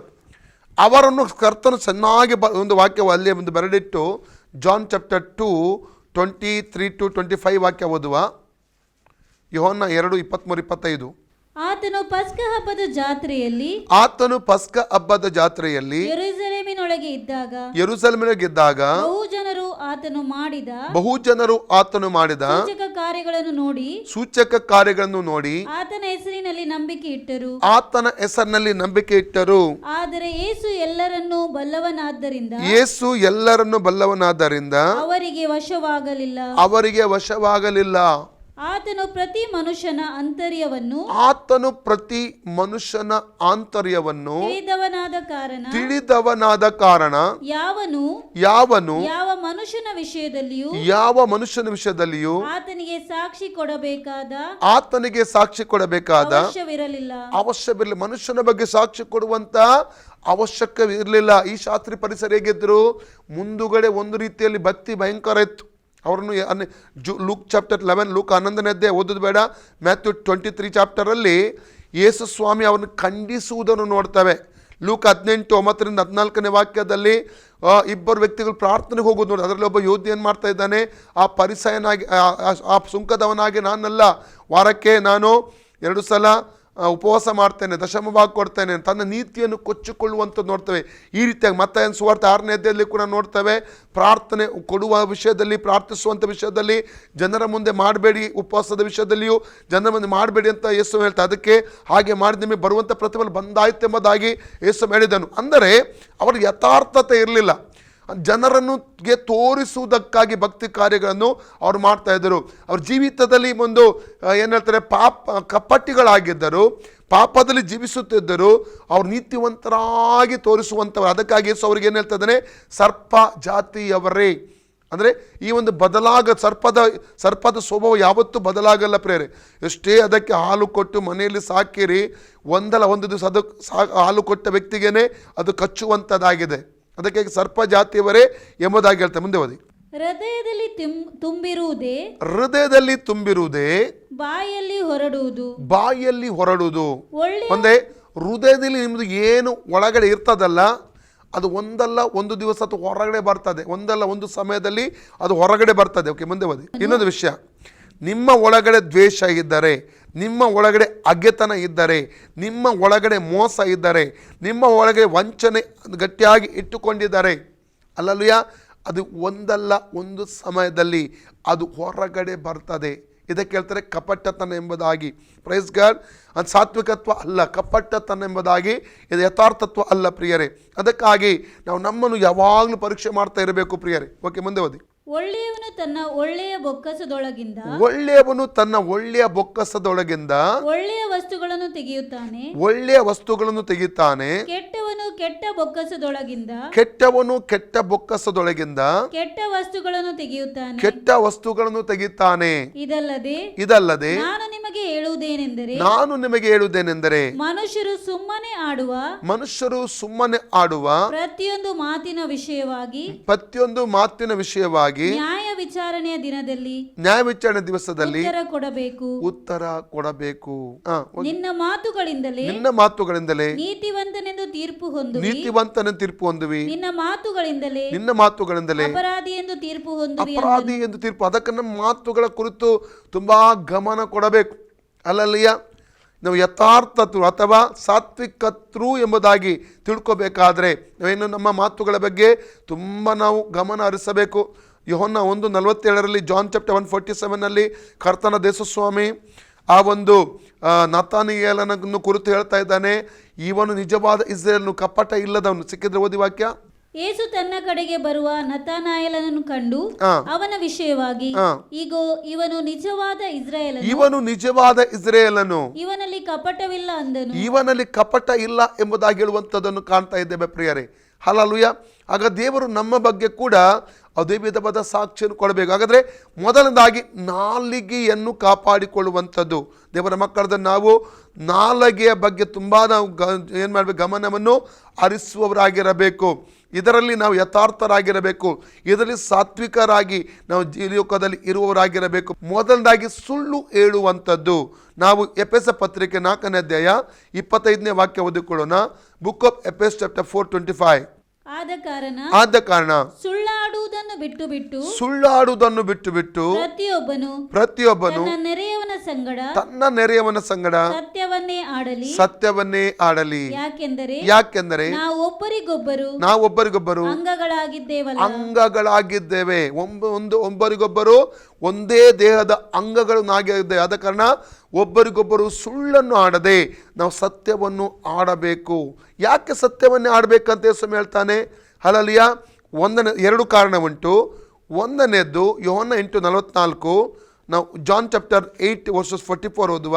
ನಾವು ದೇವರಿಗೆ ಹುಟ್ಟಿದ್ದೇವೆ, ಅದು ಸುಳ್ಳು ಮಾತಾಡುವವರು ಅವರು ಸೈತಾನಿಗೆ ಹುಟ್ಟಿದವರು ಅಂತ ಯೇಸು ಸ್ವತಃ ಹೇಳ್ತಾನೆ. ಓದುವ. ನೀವು ಆ ತಂದೆಯಿಂದ ಹುಟ್ಟಿದವರಾಗಿದ್ದು ನಿಮ್ಮ ತಂದೆಯ ದುರಿಚ್ಛೆಗಳನ್ನೇ ನಡೆಸುತ್ತಾ ನಡೆಸಬೇಕೆಂದಿದ್ದೀರಿ. ಅವನು ಆದಿಯಿಂದಲೂ ಕೊಲೆಗಾರನಾಗಿದ್ದು ಸತ್ಯದಲ್ಲಿ ನಿಲ್ಲಲಿಲ್ಲ. ಅವನಲ್ಲಿ ಸತ್ಯವೂ ಇಲ್ಲವೇ ಇಲ್ಲ. ಅವನು ಸುಳ್ಳಾಗುವಾಗ ಸ್ವಭಾವಾನುಸಾರವಾಗಿ ಆಡುತ್ತಾನೆ. ಅವನು ಸುಳ್ಳುಗಾರನು, ಸುಳ್ಳಿಗೆ ಮೂಲ ಪುರುಷನೂ ಆಗಿದ್ದಾನೆ. ಒಂದನೇ ಕಾರಣ, ನಾವು ಸುಳ್ಳು ಸೈತಾನನಿಗೆ ಹುಟ್ಟಿದವರಲ್ಲ. ಸುಳ್ಳಿಗೆ ಮೂಲಪುರುಷನಾದ ಸೈತಾನಿಗೆ ಹುಟ್ಟಿದವನು ತಂದೆಯಾದ ದೇವರಿಗೆ, ಸತ್ಯವಂತನಾದ ದೇವರಿಗೆ ನಾವು ಹುಟ್ಟಿದವರು. ಅದು ಒಂದನೇ ಕಾರಣ. ನಾವು ದೇವರಿಗೆ ಹುಟ್ಟಿದ್ದೇವೆ, ಸತ್ಯ ದೇವರಿಗೆ ಹುಟ್ಟಿದ್ದೇವೆ, ಕರ್ತನ ಸ್ವಾಮಿಗೆ ಹುಟ್ಟಿದ್ದೇವೆ. ಆದ ಕಾರಣ ನಾವು ಸತ್ಯವಂತರಾಗಿ ಈ ಲೋಕದಲ್ಲಿ, ನಾವು ಸಾತ್ವಿಕರಾಗಿ ಲೋಕದಲ್ಲಿ ಜೀವಿಸಬೇಕು. ಇನ್ನೊಂದು ಕಾರಣ ಕೊಲೊಸ್ಸೆ 3:9, ಕೊಲೊಸ್ಸಿಯನ್ ಚಾಪ್ಟರ್ 3:9. ನಮ್ಮ ಪೂರ್ವ ಸ್ವಭಾವವು ಅದು ತೆಗೆಯಲ್ಪಟ್ಟಿದೆ. ಅದು ಪೂರ್ವ ಸ್ವಭಾವ ಸುಳ್ಳಾಡುವಂಥ ಸ್ವಭಾವ ಆಗಿದೆ. ಇವತ್ತು ನೂತನ ಸ್ವಭಾವವನ್ನು ನಾವು ಧರಿಸಿದ್ದೇವೆ ಪ್ರಿಯರೇ. ಒಬ್ಬರಿಗೊಬ್ಬರು ಸುಳ್ಳಾಡಬೇಡಿರಿ. ನೀವು ಪೂರ್ವ ಸ್ವಭಾವವನ್ನು ಅದರ ಕೃತ್ಯಗಳ ಸಗೆತ ತೆಗೆದಿಟ್ಟು ನೂತನ ಸ್ವಭಾವವನ್ನು ಧರಿಸಿಕೊಂಡಿದ್ದೀರಲ್ಲವೇ. Praise God. ಅಂದ್ರೆ ಕೃತ್ಯಗಳ ಸಮೇತ ಅದನ್ನು ತೆಗೆದು ಬಿಟ್ಟಿದ್ದೇವೆ. ನೂತನ ಸ್ವಭಾವ, ನಾವು ಕ್ರಿಸ್ತನ ಗುಣವನ್ನು, ಕ್ರಿಸ್ತನ ಸ್ವಭಾವವನ್ನು ನಾವು ಧರಿಸಿಕೊಂಡಿದ್ದೇವೆ. ಅದಕ್ಕಾಗಿ ನಾವು ಸುಳ್ಳು ಹೇಳಬಾರದು. ಒಂದನೇ ಕಾರಣ, ನಾವು ಸುಳ್ಳಿಗೆ ಮೂಲ ಪುರುಷನ ಸೈತಾನಿಗೆ ಹುಟ್ಟಿದವರಲ್ಲ, ನಾವು ದೇವರಿಗೆ ಹುಟ್ಟಿದ್ದೇವೆ. ಸತ್ಯವಂತನಾದ ಯೇಸು ಕ್ರಿಸ್ತನಿಗೆ ನಾವು ಹುಟ್ಟಿದ್ದೇವೆ. ಅದಕ್ಕಾಗಿ ಸತ್ಯ ಹೇಳಬೇಕು, ಸಾತ್ವಿಕರಾಗಿರಬೇಕು. ಎರಡನೇದಾಗಿ, ಪೂರ್ವ ಸ್ವಭಾವವನ್ನು ನಾವು ಅದರ ಕೃತ್ಯಗಳ ಸಮೇತ ತೆಗೆದು ಬಿಟ್ಟಿದ್ದೇವೆ. ನೂತನ ಸ್ವಭಾವ, ಕ್ರಿಸ್ತನ ಸ್ವಭಾವವನ್ನು ನಾವು ಧರಿಸಿಕೊಂಡಿದ್ದೇವೆ. ಅದಕ್ಕಾಗಿ ನಾವು ಸತ್ಯ ಹೇಳಬೇಕು, ಸತ್ಯವಂತರಾಗಿ ಲೋಕದಲ್ಲಿ ಜೀವಿಸುವರಾಗಿರಬೇಕು. ಕೆಲವೊಂದು ವಾಕ್ಯ ಓದಿಕೊಳ್ಳೋಣ. ಜ್ಞಾನೋಕ್ತಿ 11:3, ಪ್ರಾಪ್ ಚಾಪ್ಟರ್ 11:3. ಜ್ಞಾನೋಕ್ತಿ 11:3, prop chapter 11:3. ಯಥಾರ್ಥವಂತರಿಗೆ ಸರಳತೆಯು ಮಾರ್ಗದರ್ಶಕ, ವಂಚಕರಿಗೆ ವಕ್ರತೆ ನಾಶಕ. ಯಥಾರ್ಥವಂತರಿಗೆ ಸರಳತೆ ಏನಾಗಿದೆ ಅಂತೆ? ಮಾರ್ಗದರ್ಶಕ. ವಂಚಕರಿಗೆ ವಕ್ರತೆಯು ನಾಶಕ. ವಂಚಕರಿಗೆ ವಕ್ರತೆ ಅದು ನಾಶನವನ್ನು ತರುವಂಥದ್ದು. ಅದಕ್ಕಾಗಿ ವಂಚಕರಾಗಿರಬಾರ್ದು. ನಾವು ಸತ್ಯವಂತರಾಗಿರಬೇಕು. ಇನ್ನೊಂದು ವಾಕ್ಯ ಓದಿ, 12ನೇ ಅಧ್ಯಾಯ 17ನೇ ವಾಕ್ಯ, ಪ್ರಾಪ್ ಚಾಪ್ಟರ್ 12:17. ಜ್ಞಾನೋಕ್ತಿ 12:17. ಸತ್ಯವನ್ನು ಆಡುವವನು ನ್ಯಾಯವನ್ನು ತೋರ್ಪಡಿಸುವನು. ಸತ್ಯವನ್ನು ಯಾರು ಆಡ್ತಾನಲ್ಲ ಅವನು ನ್ಯಾಯವನ್ನು ತೋರ್ಪಡಿಸ್ತಾನೆ. ಸುಳ್ಳು ಸಾಕ್ಷಿಯು ಅಸತ್ಯವನ್ನು ಆಡುವುದನು. Praise God. ಇನ್ನೊಂದು ವಾಕ್ಯ, ಅದರ 22ನೇ ವಾಕ್ಯ, ಸೇಮ್ ಚಾಪ್ಟರ್ 12:22, ಪ್ರಾಪ್ಸ್ 12:22. ಸುಳ್ಳು ತುಟಿ ಯೆಹೋವನಿಗೆ ಏಸು, ಸತ್ಯವಂತರು ಆತನಿಗೆ ಲೇಸು. 14:5. ಜ್ಞಾನೋಕ್ತಿ 14:5, ಪ್ರಾಪ್ಸ್ 14:5. ಸತ್ಯ ಸಾಕ್ಷಿಯು ಸುಳ್ಳಾಡನು ಸುಳ್ಳು ಸಾಕ್ಷಿಯು ಅಸತ್ಯವನ್ನೇ ಆಡುವನು. ಸತ್ಯ ಸಾಕ್ಷಿಯು ಸುಳ್ಳು ಆಡುವುದಿಲ್ಲ, ಸುಳ್ಳು ಸಾಕ್ಷಿ ಏನ್ ಮಾಡ್ತಾನೆ? ಅಸತ್ಯವನ್ನೇ ಆಡ್ತಾನೆ. 28:18 ಪ್ರಾಬ್ಸ್ 28:18. ಸನ್ಮಾರ್ಗಿಗೆ ಉದ್ಧಾರ, ವಕ್ರ ಮಾರ್ಗಿಗೆ ತಟ್ಟನೆ ಪತನ. ಸನ್ಮಾರ್ಗಿಗೆ ಉದ್ಧಾರ, ವಕ್ರ ಮಾರ್ಗಿಗೆ ತಟ್ಟನೆ ಪತನ. ನೋಡಿ, ಸನ್ಮಾರ್ಗದಲ್ಲಿ ಹೋದರೆ ದೇವರು ನಮ್ಮನ್ನು ಉದ್ಧಾರ ಮಾಡ್ತಾನೆ. ಆದರೆ ವಕ್ರ ಮಾರ್ಗದಲ್ಲಿ ಹೋದರೆ ತಟ್ಟನೆ ಗೊತ್ತಾಗದ ಹಾಗೆ, ನಮಗೆ ತಿಳಿಯದ ಹಾಗೆಯೇ ಪತನ ಬಂದು ಬಿಡುತ್ತದೆ ಎಂಬುದಾಗಿ ಇಲ್ಲಿ ನಾವು ನೋಡ್ತೇವೆ. ಆ ಕಾರಣ ನಾವು ಮಾತಾಡಬಾರದು, ಸುಳ್ಳು ಹೇಳಬಾರ್ದು.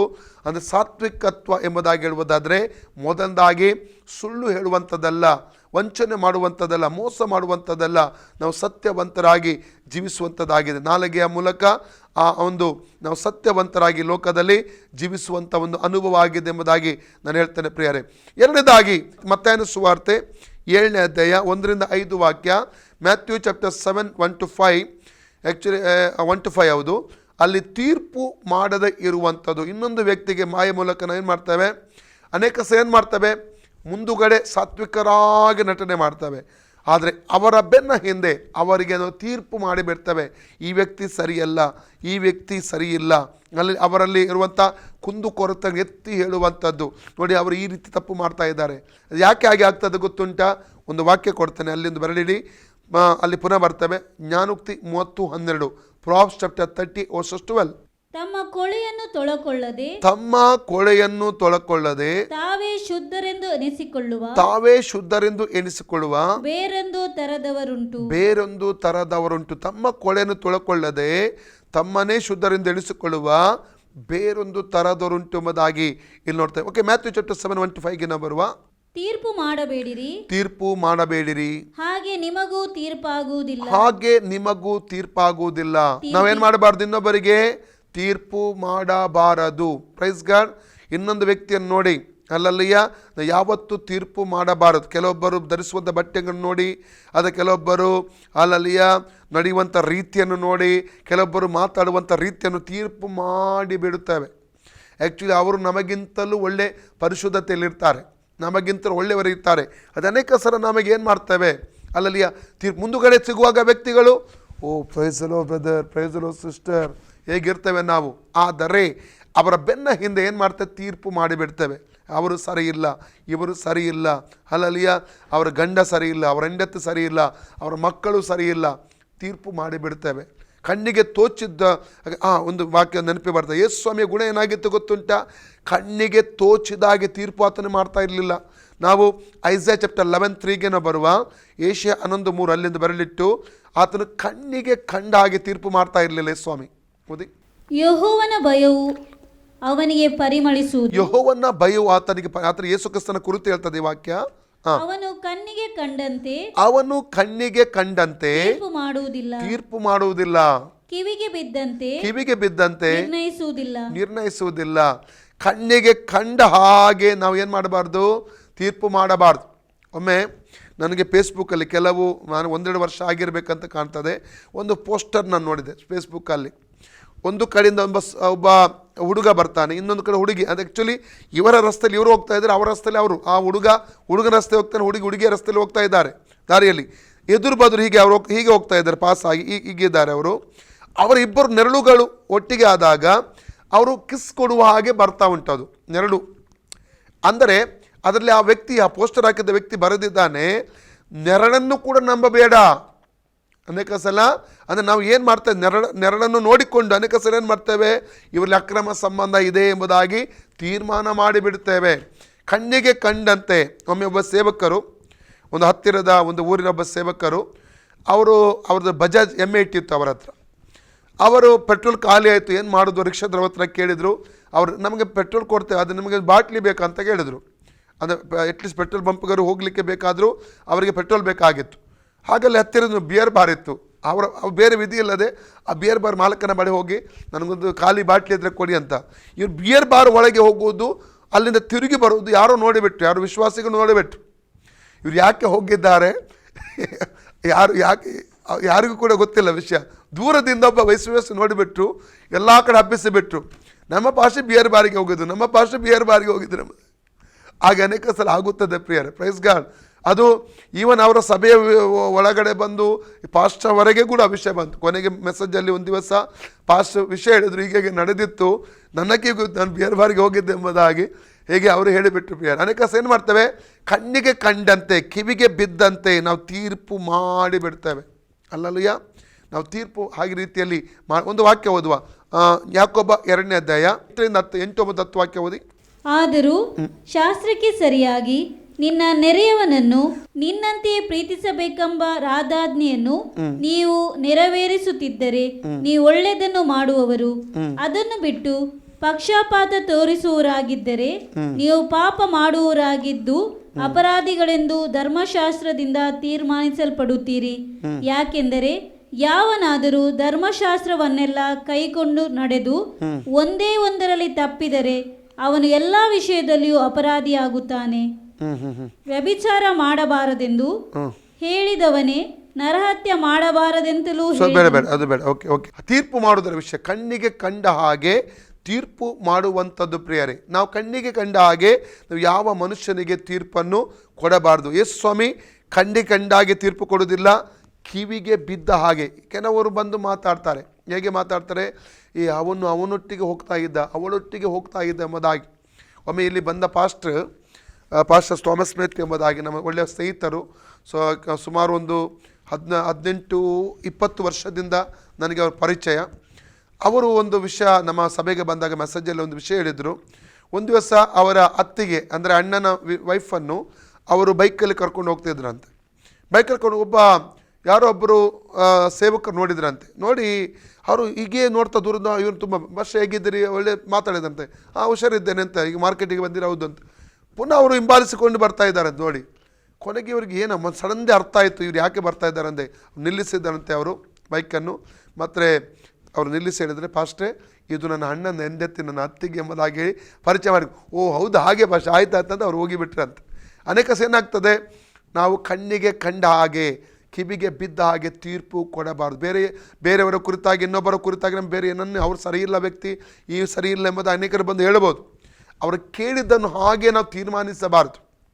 ಒಂದು ಅವರು ಹೊಟ್ಟೆ ಕಿಚ್ಚಿನಿಂದ, ಅಗೆತನದಿಂದ ಅವರ ಮೇಲೆ ಕಹಿ ಭಾವ ಬರುವುದಕ್ಕಾಗಿ ನಿಮಗೆ ಅವ್ರು ಹೇಳಿರ್ಬೋದು, ಸುಮ್ಮನೆ ಹೇಳಲ್ಲ. ಆ ವ್ಯಕ್ತಿ ಸರಿ ಇಲ್ಲ ಹಾಗೆ ಹೇಗೆ ಅಂತ ಸುಳ್ಳು ಹೊರಿಸಿ ಏನೋ ಹೇಳಬಹುದು. ಅದಕ್ಕಾಗಿ ನಾವು ಏನು ಮಾಡಬೇಕು, ಇನ್ನೊಂದು ವ್ಯಕ್ತಿಯನ್ನು ಯಾವತ್ತೂ ತೀರ್ಪು ಮಾಡಲಿಕ್ಕೆ ಹೋಗಬಾರ್ದು. ಮ್ಯಾಥ್ಯೂ ಚಾಪ್ಟರ್ 7:1-5 ನಾವು ಬರುವ, ನೀವು ಮಾಡುವ ತೀರ್ಪಿಗೆ ಸರಿಯಾಗಿ ನಿಮಗೂ ತೀರ್ಪಾಗುವುದು, ನೀವು ಅಳೆಯುವ ಅಳತೆಯಿಂದಲೇ ನಿಮಗೂ ಅಳೆಯುವರು.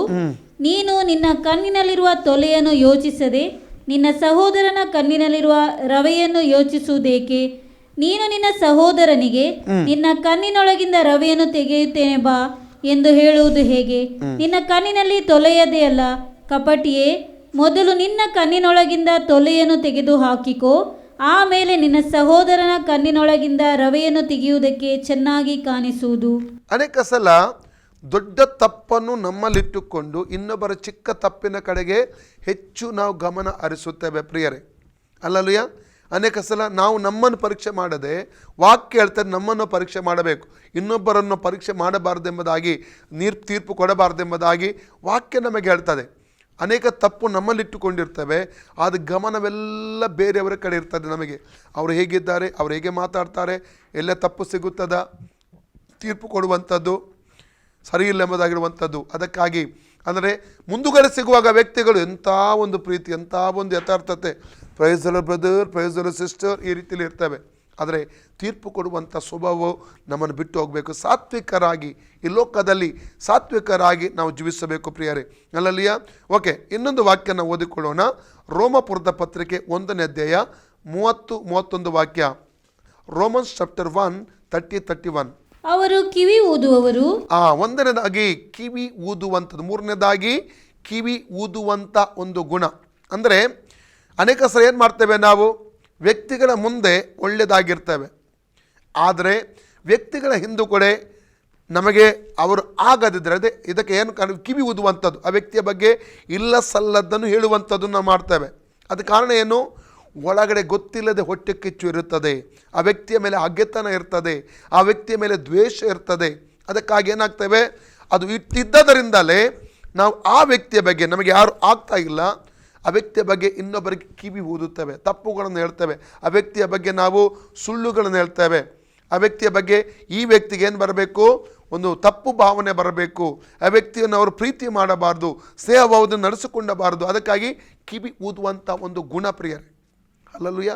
ಅದಕ್ಕಾಗಿ ನನ್ನ ಪ್ರೀತಿಯ ಸಹೋದರ ಸಹೋದರಿ, ಇನ್ನೊಬ್ಬರ ಕುರಿತಾಗಿ ಇನ್ನೊಬ್ಬರಿಗೆ ನಾವು ಕಿವಿ ಊದಲಿಕ್ಕೆ ನಾವು ಹೋಗಬಾರದು, ಅಲ್ಲಲ್ಲಿ ತಪ್ಪಾದದನ್ನು ಹೇಳಲಿಕ್ಕೆ ನಾವು ಹೋಗಬಾರದು. ಚೆನ್ನಾಗಿ ಜ್ಞಾಪಕ ಇಟ್ಟುಕೊಳ್ಳಿ ಪ್ರಿಯರೇ, ಹಲ್ಲೆಲೂಯಾ. ಓಕೆ, ಇನ್ನು ಕಿವಿ ಊದುವಂಥದ್ದು ಮುಂದೆ ಓದಿ. ಚಾಡಿ ಹೇಳುವವರು, ನಾಲ್ಕನೇದಾಗಿ ಚಾಡಿ ಹೇಳುವಂಥದ್ದು. ಮುಂದುಗಡೆ ಇರುವಾಗ ಆ ವ್ಯಕ್ತಿದು ಒಳ್ಳೆ, ಇವರಷ್ಟು ಪವಿತ್ರರು ಯಥಾರ್ಥರು ಯಾರು ಹೇಳ್ತಾಳೆ, ಅದು ಚಾಡಿ ಇನ್ನೊಬ್ಬರ ಕುರಿತಾಗಿ ಹೇಳಿಕೊಡುವಂಥದ್ದು, ಚಾಡಿ ಹೇಳುವಂಥದ್ದು. ಓಕೆ, ಮುಂದೆ ಹೋಗಿ. ದೇವರನ್ನು ದ್ವೇಷಿಸುವವರು, ಸೊಕ್ಕಿನವರು, ಅಹಂಕಾರಿಗಳು, ಬಡಾಯಿ ಕೊಚ್ಚುವವರು, ಕೇಡನ್ನು ಕಲ್ಪಿಸುವವರು, ತಂದೆ ತಾಯಿಗಳ ಮಾತನ್ನು ಕೇಳದವರು, ವಿವೇಕವಿಲ್ಲದವರು, ಮಾತಿಗೆ ತಪ್ಪುವವರು. ಮಾತಿಗೆ ತಪ್ಪುವುದು ಅನೇಕ ವಿಷಯ, ಎಲ್ಲ ಗುಣಗಳನ್ನು ನಾವು ವಿವರಿಸಿ ಹೇಳಬಹುದು. ಅಂದರೆ ಅದು ನನ್ನ ಸಬ್ಜೆಕ್ಟ್ ಏನಿದೆ ಅದನ್ನು ಮಾತ್ರ ಮಾತಾಡ್ತಾನೆ. ಓಕೆ, ಮಾತಿಗೆ ತಪ್ಪುವಂಥದ್ದು.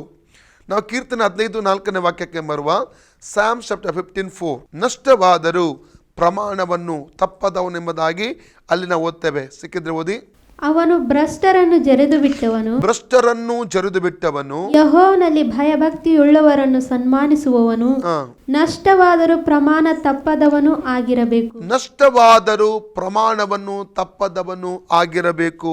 ಎಂಥ ಒಂದು ವಿಷಯದಲ್ಲಿ ನೋಡ್ತದೆ. ನಷ್ಟವಾದರೂ ನಾವು ಯಾವ ಇನ್ನೊಬ್ಬರಿಗೆ ಮಾತು ಕೊಡ್ತೇವೆ, ಅಂದರೆ ಸಾತ್ವಿಕನು ಎಂಬುದಾಗಿ ಹೇಳಬೇಕಾದ್ರೆ, ಸಾತ್ವಿಕರು ಎಂಬಂಥ ಒಂದು, ಅಂದರೆ ಇಂಗ್ಲೀಷಲ್ಲಿ ಇದಕ್ಕೆ ಹಾನೆಸ್ಟ್ ಎಂಬುದಾಗಿ ಹೇಳ್ತಾರೆ. ಸಾತ್ವಿಕ ಎಂಬಂಥ ಪದ ಕೊಲೊಸ್ಸೆ 3:12 ನಾವು ಕಂಡಂಥ ಸಾತ್ವಿಕ ಎಂಬಂಥ ಪದ ಇಂಗ್ಲೀಷಲ್ಲಿ ಆನೆಸ್ಟ್ ಅಂತ ಹೇಳ್ತಾರೆ. ಸಿಕ್ಕಿದ್ರೆ ಇಂಗ್ಲೀಷ್ ಬೈಬಲ್ ಇದ್ದರೆ ದಯಮಾಡಿ ಓದಿ. ಕೊಲೊಸ್ಸೆ 3:12 ಆನೆಸ್ಟ್ ಕೊಡಲಾಗಿದೆ. ಆನೆಸ್ಟ್ ಅಂದರೆ ಕನ್ನಡದ ಪದ ಸಾತ್ವಿಕತ್ವ ಎಂಬುದಾಗಿ. As God's chosen people, holy and dearly loved, clothe yourself with compassion, kindness, humility, gentleness and patience. Honest ಅಂತ ಕೊಡಲಿಲ್ಲ. ಓಕೆ, ಬೇರೆ ಯಾವುದಾದ್ರೂ ಟ್ರಾನ್ಸ್ಲೇಷನ್ ಉಂಟಾ ನಮ್ಮ ಹತ್ರ? ಆ್ಯಕ್ಚುಲಿ ಹಾನೆಸ್ಟ್ ಅಂತ ಕೊಡಲಾಗಿದೆ. ಹಾನೆಸ್ಟ್ ಅಂದರೆ ಸಾತ್ವಿಕತ್ವ, ಸಜ್ಜನ, ಕನ್ನಡದಲ್ಲಿ ಸಜ್ಜನ ಅಂತ ಹೇಳ್ತಾರೆ, ಸಜ್ಜನ. ಓಕೆ, ಮ್ಯಾಥ್ಯೂ 1:18ಗೆ ಬನ್ನಿ. ಮ್ಯಾಥ್ಯೂ 1:18, ಮತ್ತಾಯ 1:18. ಕನ್ನಡದಲ್ಲಿ ಸಜ್ಜನ ಅಂತ ಕೊಡಲಾಗಿದೆ, ಯೋಸೆಫನ ಗುಣ. ಆದರೆ ಅದು ಆಂಗ್ಲದಲ್ಲಿ ಹಾನೆಸ್ಟ್ ಅಂತ ಕೊಡಲಾಗಿದೆ. ಓದಿ ಮ್ಯಾಥ್ಯೂ 1:18, ಮ್ಯಾಥ್ಯೂ 1:18 ಸಹ ಓದಿ. ಇಂಗ್ಲೀಷಲ್ಲಿ ಓದಿ, ಕನ್ನಡದಲ್ಲಿ ಓದಿ. This is how the birth of Jesus Christ came about. His mother Mary was pledged to be married to Joseph, but before they came together, she was found to be with child through the Holy Spirit, because Joseph, her husband, was a righteous man and did not... Righteous man, ಅಲ್ಲ, righteous ಕೂಡ correct. ಕೆಲವು ಭಾಷೆ ಅಂದರೆ honest ಅಂತ ಕೂಡ, ಕೆಲವು ರೈಟ್ನೆಸ್ ಕೂಡ ಸರಿ. ಅಂದರೆ ಸಾತ್ವಿಕನು. ಕನ್ನಡದ ಭಾಷಾಂತರ ಬರುವಾಗ ಸಜ್ಜನ, ಸಾತ್ವಿಕ ಅಂತ ಬರ್ತದೆ. ಇಂಗ್ಲೀಷಲ್ಲಿ ರೈಚಸ್ ಮ್ಯಾನ್ ಅಥವಾ ಹಾನೆಸ್ಟ್ ಮ್ಯಾನ್, ಈ ರೀತಿಯ ಒಂದು ಪದಗಳನ್ನು ಇಂಗ್ಲೀಷಲ್ಲಿ ಅಥವಾ ಆಂಗ್ಲದಲ್ಲಿ ಬಳಸಲಾಗಿರುವುದನ್ನು ನಾವಲ್ಲಿ ಕಾಣಲಿಕ್ಕೆ ನಮಗೆ ಸಾಧ್ಯವಾಗುತ್ತದೆ ಪ್ರಿಯರೇ. ಹಾಗಾದರೆ ಇಲ್ಲಿ ಮಾತಿಗೆ ತಪ್ಪದವನು, ನಾವು ಕೀರ್ತನೆ 15:4 ಓದ್ತೇವೆ. ಮಾತು, ಯಾರಿಗಾದರೂ ಒಂದು ಮಾತು ಕೊಡುವುದಾದರೆ ಆ ಮಾತನ್ನು ಕಾಪಾಡಿಕೊಳ್ಬೇಕು, ಆ ಮಾತನ್ನು ಉಳಿಸಿಕೊಳ್ಳುವರಾಗಿರಬೇಕು. ನಾವು ದೇವರಿಗೆ ಹೇಳ್ತೇವಲ್ಲ, ನೀನು ವಾಗ್ದಾನ ಮಾಡಿದಿಲ್ಲ ಕರ್ತನೆ, ಈ ವಾಗ್ದಾನ ನೆರವೇರಿಸಬಹುದಾಗಿ. ಅದೆಷ್ಟೋ ಸಲ ಮನುಷ್ಯರಿಗೆ ಕೊಟ್ಟಂಥ ವಾಗ್ದಾನಗಳನ್ನು ನಾವು ತಪ್ಪುತ್ತೇವೆ, ನಾವು ಅವರಿಗೆ ಮೋಸ ಮಾಡುತ್ತೇವೆ. ಕೊಟ್ಟಂಥ ಮಾತಿನ ಪ್ರಕಾರವಾಗಿ ನಾವು ನಡ್ಕೊಳ್ಳುವುದಿಲ್ಲ ಪ್ರಿಯರೇ. ಅದನ್ನು ನಿಜವಾದ ಸಾತ್ವಿಕನ ಗುಣಲಕ್ಷಣ, ಮಾತಿಗೆ ಅವನು ತಪ್ಪುವುದಿಲ್ಲ. ಅಲ್ಲಲ್ಲಿಯ ಮಾತಿಗೆ ಒಂದನೇದಾಗಿ ಸುಳ್ಳು ಹೇಳುವುದಿಲ್ಲ, ಎರಡನೇದಾಗಿ ಅವನು ಅವನು ತೀರ್ಪು ಮಾಡುವುದಿಲ್ಲ, ಎರಡನೇದಾಗಿ ಆತನು ತೀರ್ಪು ಮಾಡುವುದಿಲ್ಲ, ಮೂರನೇದಾಗಿ ನಾವು ನೋಡಿದ ಹಾಗೆ ಅವನು ಕಿವಿ ಊದುವುದಿಲ್ಲ, ನಾಲ್ಕನೇದಾಗಿ ಚಾಡಿ ಹೇಳುವುದಿಲ್ಲ, ಐದನೇದಾಗಿ ಆತನು ಮಾತಿಗೆ ತಪ್ಪುವುದಿಲ್ಲ. ಮಾತಿಗೆ ತಪ್ಪದವನೆಂಬುದಾಗಿ ಇಲ್ಲಿ ನಾವು ಕಾಣ್ತಾ ಇದ್ದೇವೆ ಪ್ರಿಯರೇ. ಓಕೆ, ಇನ್ನೊಂದು ವಾಕ್ಯ ನಾವು ಓದಿಕೊಳ್ಳೋಣ. 6ನೇದಾಗಿ ಎಫೆಸ ಪತ್ರಿಕೆ 5ನೇ ಅಧ್ಯಾಯ 4ನೇ ವಾಕ್ಯ ಮತ್ತು 6ನೇ ವಾಕ್ಯ, 2 ವಾಕ್ಯ ಓದುವ. 4ನೇದಾಗಿ ಓದಿ 5:4 ಓದಿ. ಎಫೆಸ 5:4. ಹೊಲಸು ಮಾತು, ಹೊಲಸು ಮಾತು, ಹುಚ್ಚು ಮಾತು, ಹುಚ್ಚು ಮಾತು, ಕುಚೋದ್ಯ ಮಾತು, ಕುಚೋದ್ಯ ಮಾತು ಇವು ಬೇಡ, ಇವು ಬೇಡ. ಅಯುಕ್ತವಾಗಿವೆ. ಆಯ್ತು. ಹೊಲಸು ಮಾತು ತಪ್ಪು ಅಂದರೆ ಅನೇಕ ಕ್ರೈಸ್ತ ವಿಶ್ವಾಸಿಗಳ ಬಾಯಲ್ಲಿ ಎಂಥ ಮಾತಿರ್ತದೆ, ಹೊಲಸು ಮಾತುಗಳಿರ್ತದೆ. ತಪ್ಪು, ಹೊಲಸಾಗಿ ಮುಂದುಗಳಿರುವಾಗ ಎಂಥ ಪರಿಶುದ್ಧತೆ, ಎಂಥ ಒಂದು ಇವರಾಗೆ ಇಷ್ಟು ಪರಿಶುದ್ಧತರು ಯಾರು ಇಲ್ಲ ಅಂತ ಯೋಚಿಸಬೇಕು. ಅಂದರೆ ತಪ್ಪದಾಗಿ ಹೊಲಸಾಗಿ ಮಾತಾಡುವಂಥ ಎಷ್ಟೋ ವಿಶ್ವಾಸಿಗಳಿದ್ದಾರೆ ಪ್ರಿಯರೇ. ಆದ ಕಾರಣ ಇಂಥ ಮಾತುಗಳು ನಮ್ಮ ನಾಲಿಗೆಯಿಂದ ಬರದಾಗಿ ನಮ್ಮನ್ನು ಪ್ರೊಟೆಕ್ಟ್ ಮಾಡಿಕೊಳ್ಳಬೇಕು. ಹೊಲಸು ಮಾತು, ಕುಚೋದ್ಯ ಮಾತು ಮತ್ತು ಹುಚ್ಚು ಮಾತು, ಈ 3 ಮಾತುಗಳು ನಮ್ಮ ಬಾಯಿಂದ ಬರದಾಗಿ ನಮ್ಮನ್ನು ಕಾಪಾಡಿಕೊಳ್ಳಿ. 6ನೇ ವಾಕ್ಯ ಕೂಡ ಓದಿ. ಹುರುಳಿಲ್ಲದ ಮಾತುಗಳನ್ನಾಡುವವರಿಗೆ, ಹುರುಳಿಲ್ಲದ ಅಂದರೆ ಆಧಾರವಿಲ್ಲದಂಥ ಮಾತುಗಳನ್ನಾಡುವವರಿಗೆ ಕಿವಿಗೊಟ್ಟು ಮೋಸ ಹೋಗಬೇಡಿರಿ. ಕಿವಿಗೊಟ್ಟು ಮೋಸ ಹೋಗಬೇಡಿರಿ. ಅಂತ ಕೃತ್ಯಗಳ ನಿಮಿತ್ತದಿಂದ, ಅಂತ್ಯಕೃತ್ಯಗಳ ನಿಮಿತ್ತದಿಂದ ದೇವರ ಕೋಪವು ಆತನಿಗೆ ಅವಿಧೇಯರಾಗಿರೋರ ಮೇಲೆ ಬರುತ್ತದೆ. ಅಂದರೆ ಏನ್ ಮಾಡ್ಬೇಕಂತ ವಾಕ್ಯ ಹೇಳ್ತದೆ. ಪುನಃ ಓದಿ ವಾಕ್ಯ. ಹುರುಳಿಲ್ಲದ ಆಧಾರವಿಲ್ಲದ ಮಾತುಗಳನ್ನು ಮಾತಾಡುವಂಥದ್ದು, ಆಧಾರ ಇಲ್ಲದಂಥ ಮಾತುಗಳು ಹಬ್ಬಿಸುವಂಥದ್ದು. Praise God. ಆಧಾರವಿಲ್ಲದ ಸುದ್ದಿಗಳನ್ನು ಹಬ್ಬಿಸುವಂಥದ್ದು. ಆಧಾರ ಇಲ್ಲದೆ ಅನೇಕ ಸಲ ನಾವು ಏನು ಮಾಡ್ತೇವೆ, ಅನೇಕರ ಮೇಲೆ ತಪ್ಪು ಹೊರಿಸುತ್ತೇವೆ, ಅನೇಕರ ಮೇಲೆ ಸುಳ್ಳು ಹೇಳುತ್ತೇವೆ, ಅನೇಕರ ಕುರಿತು ಅನೇಕರ ಹೆಸರುಗಳನ್ನು ಕೆಡಿಸಿಬಿಡ್ತೇವೆ. ಪ್ರಿಯ, ಆಧಾರವಿಲ್ಲದ ಮಾತುಗಳಿಗೆ ಕಿವಿಗೊಟ್ಟು ಮೋಸ ಹೋಗಬೇಡಿ ಎಂಬುದಾಗಿ ಪೌಲನು ಹೇಳ್ತಾ ಇದ್ದಾನೆ. ಅನೇಕ ಸಮಯಗಳಲ್ಲಿ ಅನೇಕ ದೇವ ಸೇವಕರ ಮೇಲೆ ತಪ್ಪು ಹೊರಿಸುತ್ತಾರೆ. ವಿಶ್ವಾಸಿಗಳು ತುಂಬ ಜಾಗ್ರತೆ ಆಗಿರಬೇಕು. ಅಲ್ಲಲ್ಲಿ ಆಧಾರವಿಲ್ಲದೆ ಅವರು ಸರಿ ಇಲ್ಲ ಅಂತ ಎಂಬುದಾಗಿ. ನನಗೆ ಕಳೆದ ಕೆಲವು ವರ್ಷಗಳಿಂದ ನಾನು ಒಂದು ದುಬೈ ದೇಶಕ್ಕೆ ಹೋಗಿದ್ದೆ. ಒಬ್ಬರು ಬಂದು ಕೆಲವು ಜನ ಇದ್ದರು ಅಲ್ಲಿ. ಒಬ್ಬರು ಹಾಗೆ ಕಾಲೇಜ್ ಮೀಟಿಂಗ್ ಆದ ನಂತರವಾಗಿ ಒಬ್ಬರು ಒಂದು ದೇವ ಸೇವಕರ ಕುರಿತಾಗಿ ನನ್ನೊಟ್ಟಿಗೆ ಹೇಳಿದರು, ಈ ಸೇವಕರು ಸರಿ ದೊಡ್ಡ ಸೇವಕರು, ಬ್ಯಾಂಗ್ಳೂರಲ್ಲಿ ದೊಡ್ಡ ಸೇವಕರು, ದೇವರು ಒಳ್ಳೆ ಯೂಸ್ ಮಾಡ್ತಾ ಇದ್ದಾರೆ, ಹೀಗೆ ಆಗಿದೆ ಅಂತೆ ಅಲ್ಲ ಅಂತ ಹೇಳಿದೆ. ಆ್ಯಕ್ಚುಲಿ ನನಗೆ ಅದು ವಿಷಯ ಸರಿಯಾಗಿ ಗೊತ್ತಿತ್ತು. ನಾನು ಹೇಳಿದೆ, ಎಲ್ಲರ ಮುಂದೆ ಹೇಳ್ತಾ ಇದ್ದಾರೆ, ಎಲ್ಲರೂ ಒಪ್ಪಿಕೊಳ್ತಾ ಇದ್ದಾರೆ ಮಾತಾಡುವಂಥದ್ದನ್ನು. ಮತ್ತು ನಾನು ಹೇಳಿದೆ, ಇಲ್ಲ ಹೀಗೆ ಎಲ್ಲ ಅದು ಹೀಗೆ ಅಂತ ಹೇಳಿದೆ. ಇನ್ನೊಂದು ಸೇವಕರ ಬಗ್ಗೆ, ಅಮೆರಿಕದಲ್ಲಿ ಇನ್ನೊಂದು ಸೇವಕರ ಬಗ್ಗೆಯೂ ಅದು ಅವರು ಒಳ್ಳೆ ದೇವರಿಗೋಸ್ಕರ ಉಪಯೋಗಿಸಲ್ಪಡುವವರು, ಆ ಸೇವಕರಿಗೆ ಈ ರೀತಿ ಮಾತಾಡಿದರು. ಆಗ ಅದು ಸಹ ಹೇಳಿದೆ ನಾನು, ಹೀಗೆಲ್ಲ ಹೀಗೆ. ಸ್ವಲ್ಪ ದಿವಸ ನಂತರ ಅದೇ ವ್ಯಕ್ತಿಯ ಫೋನ್ ಕರೆ ನನಗೆ ಬಂತು.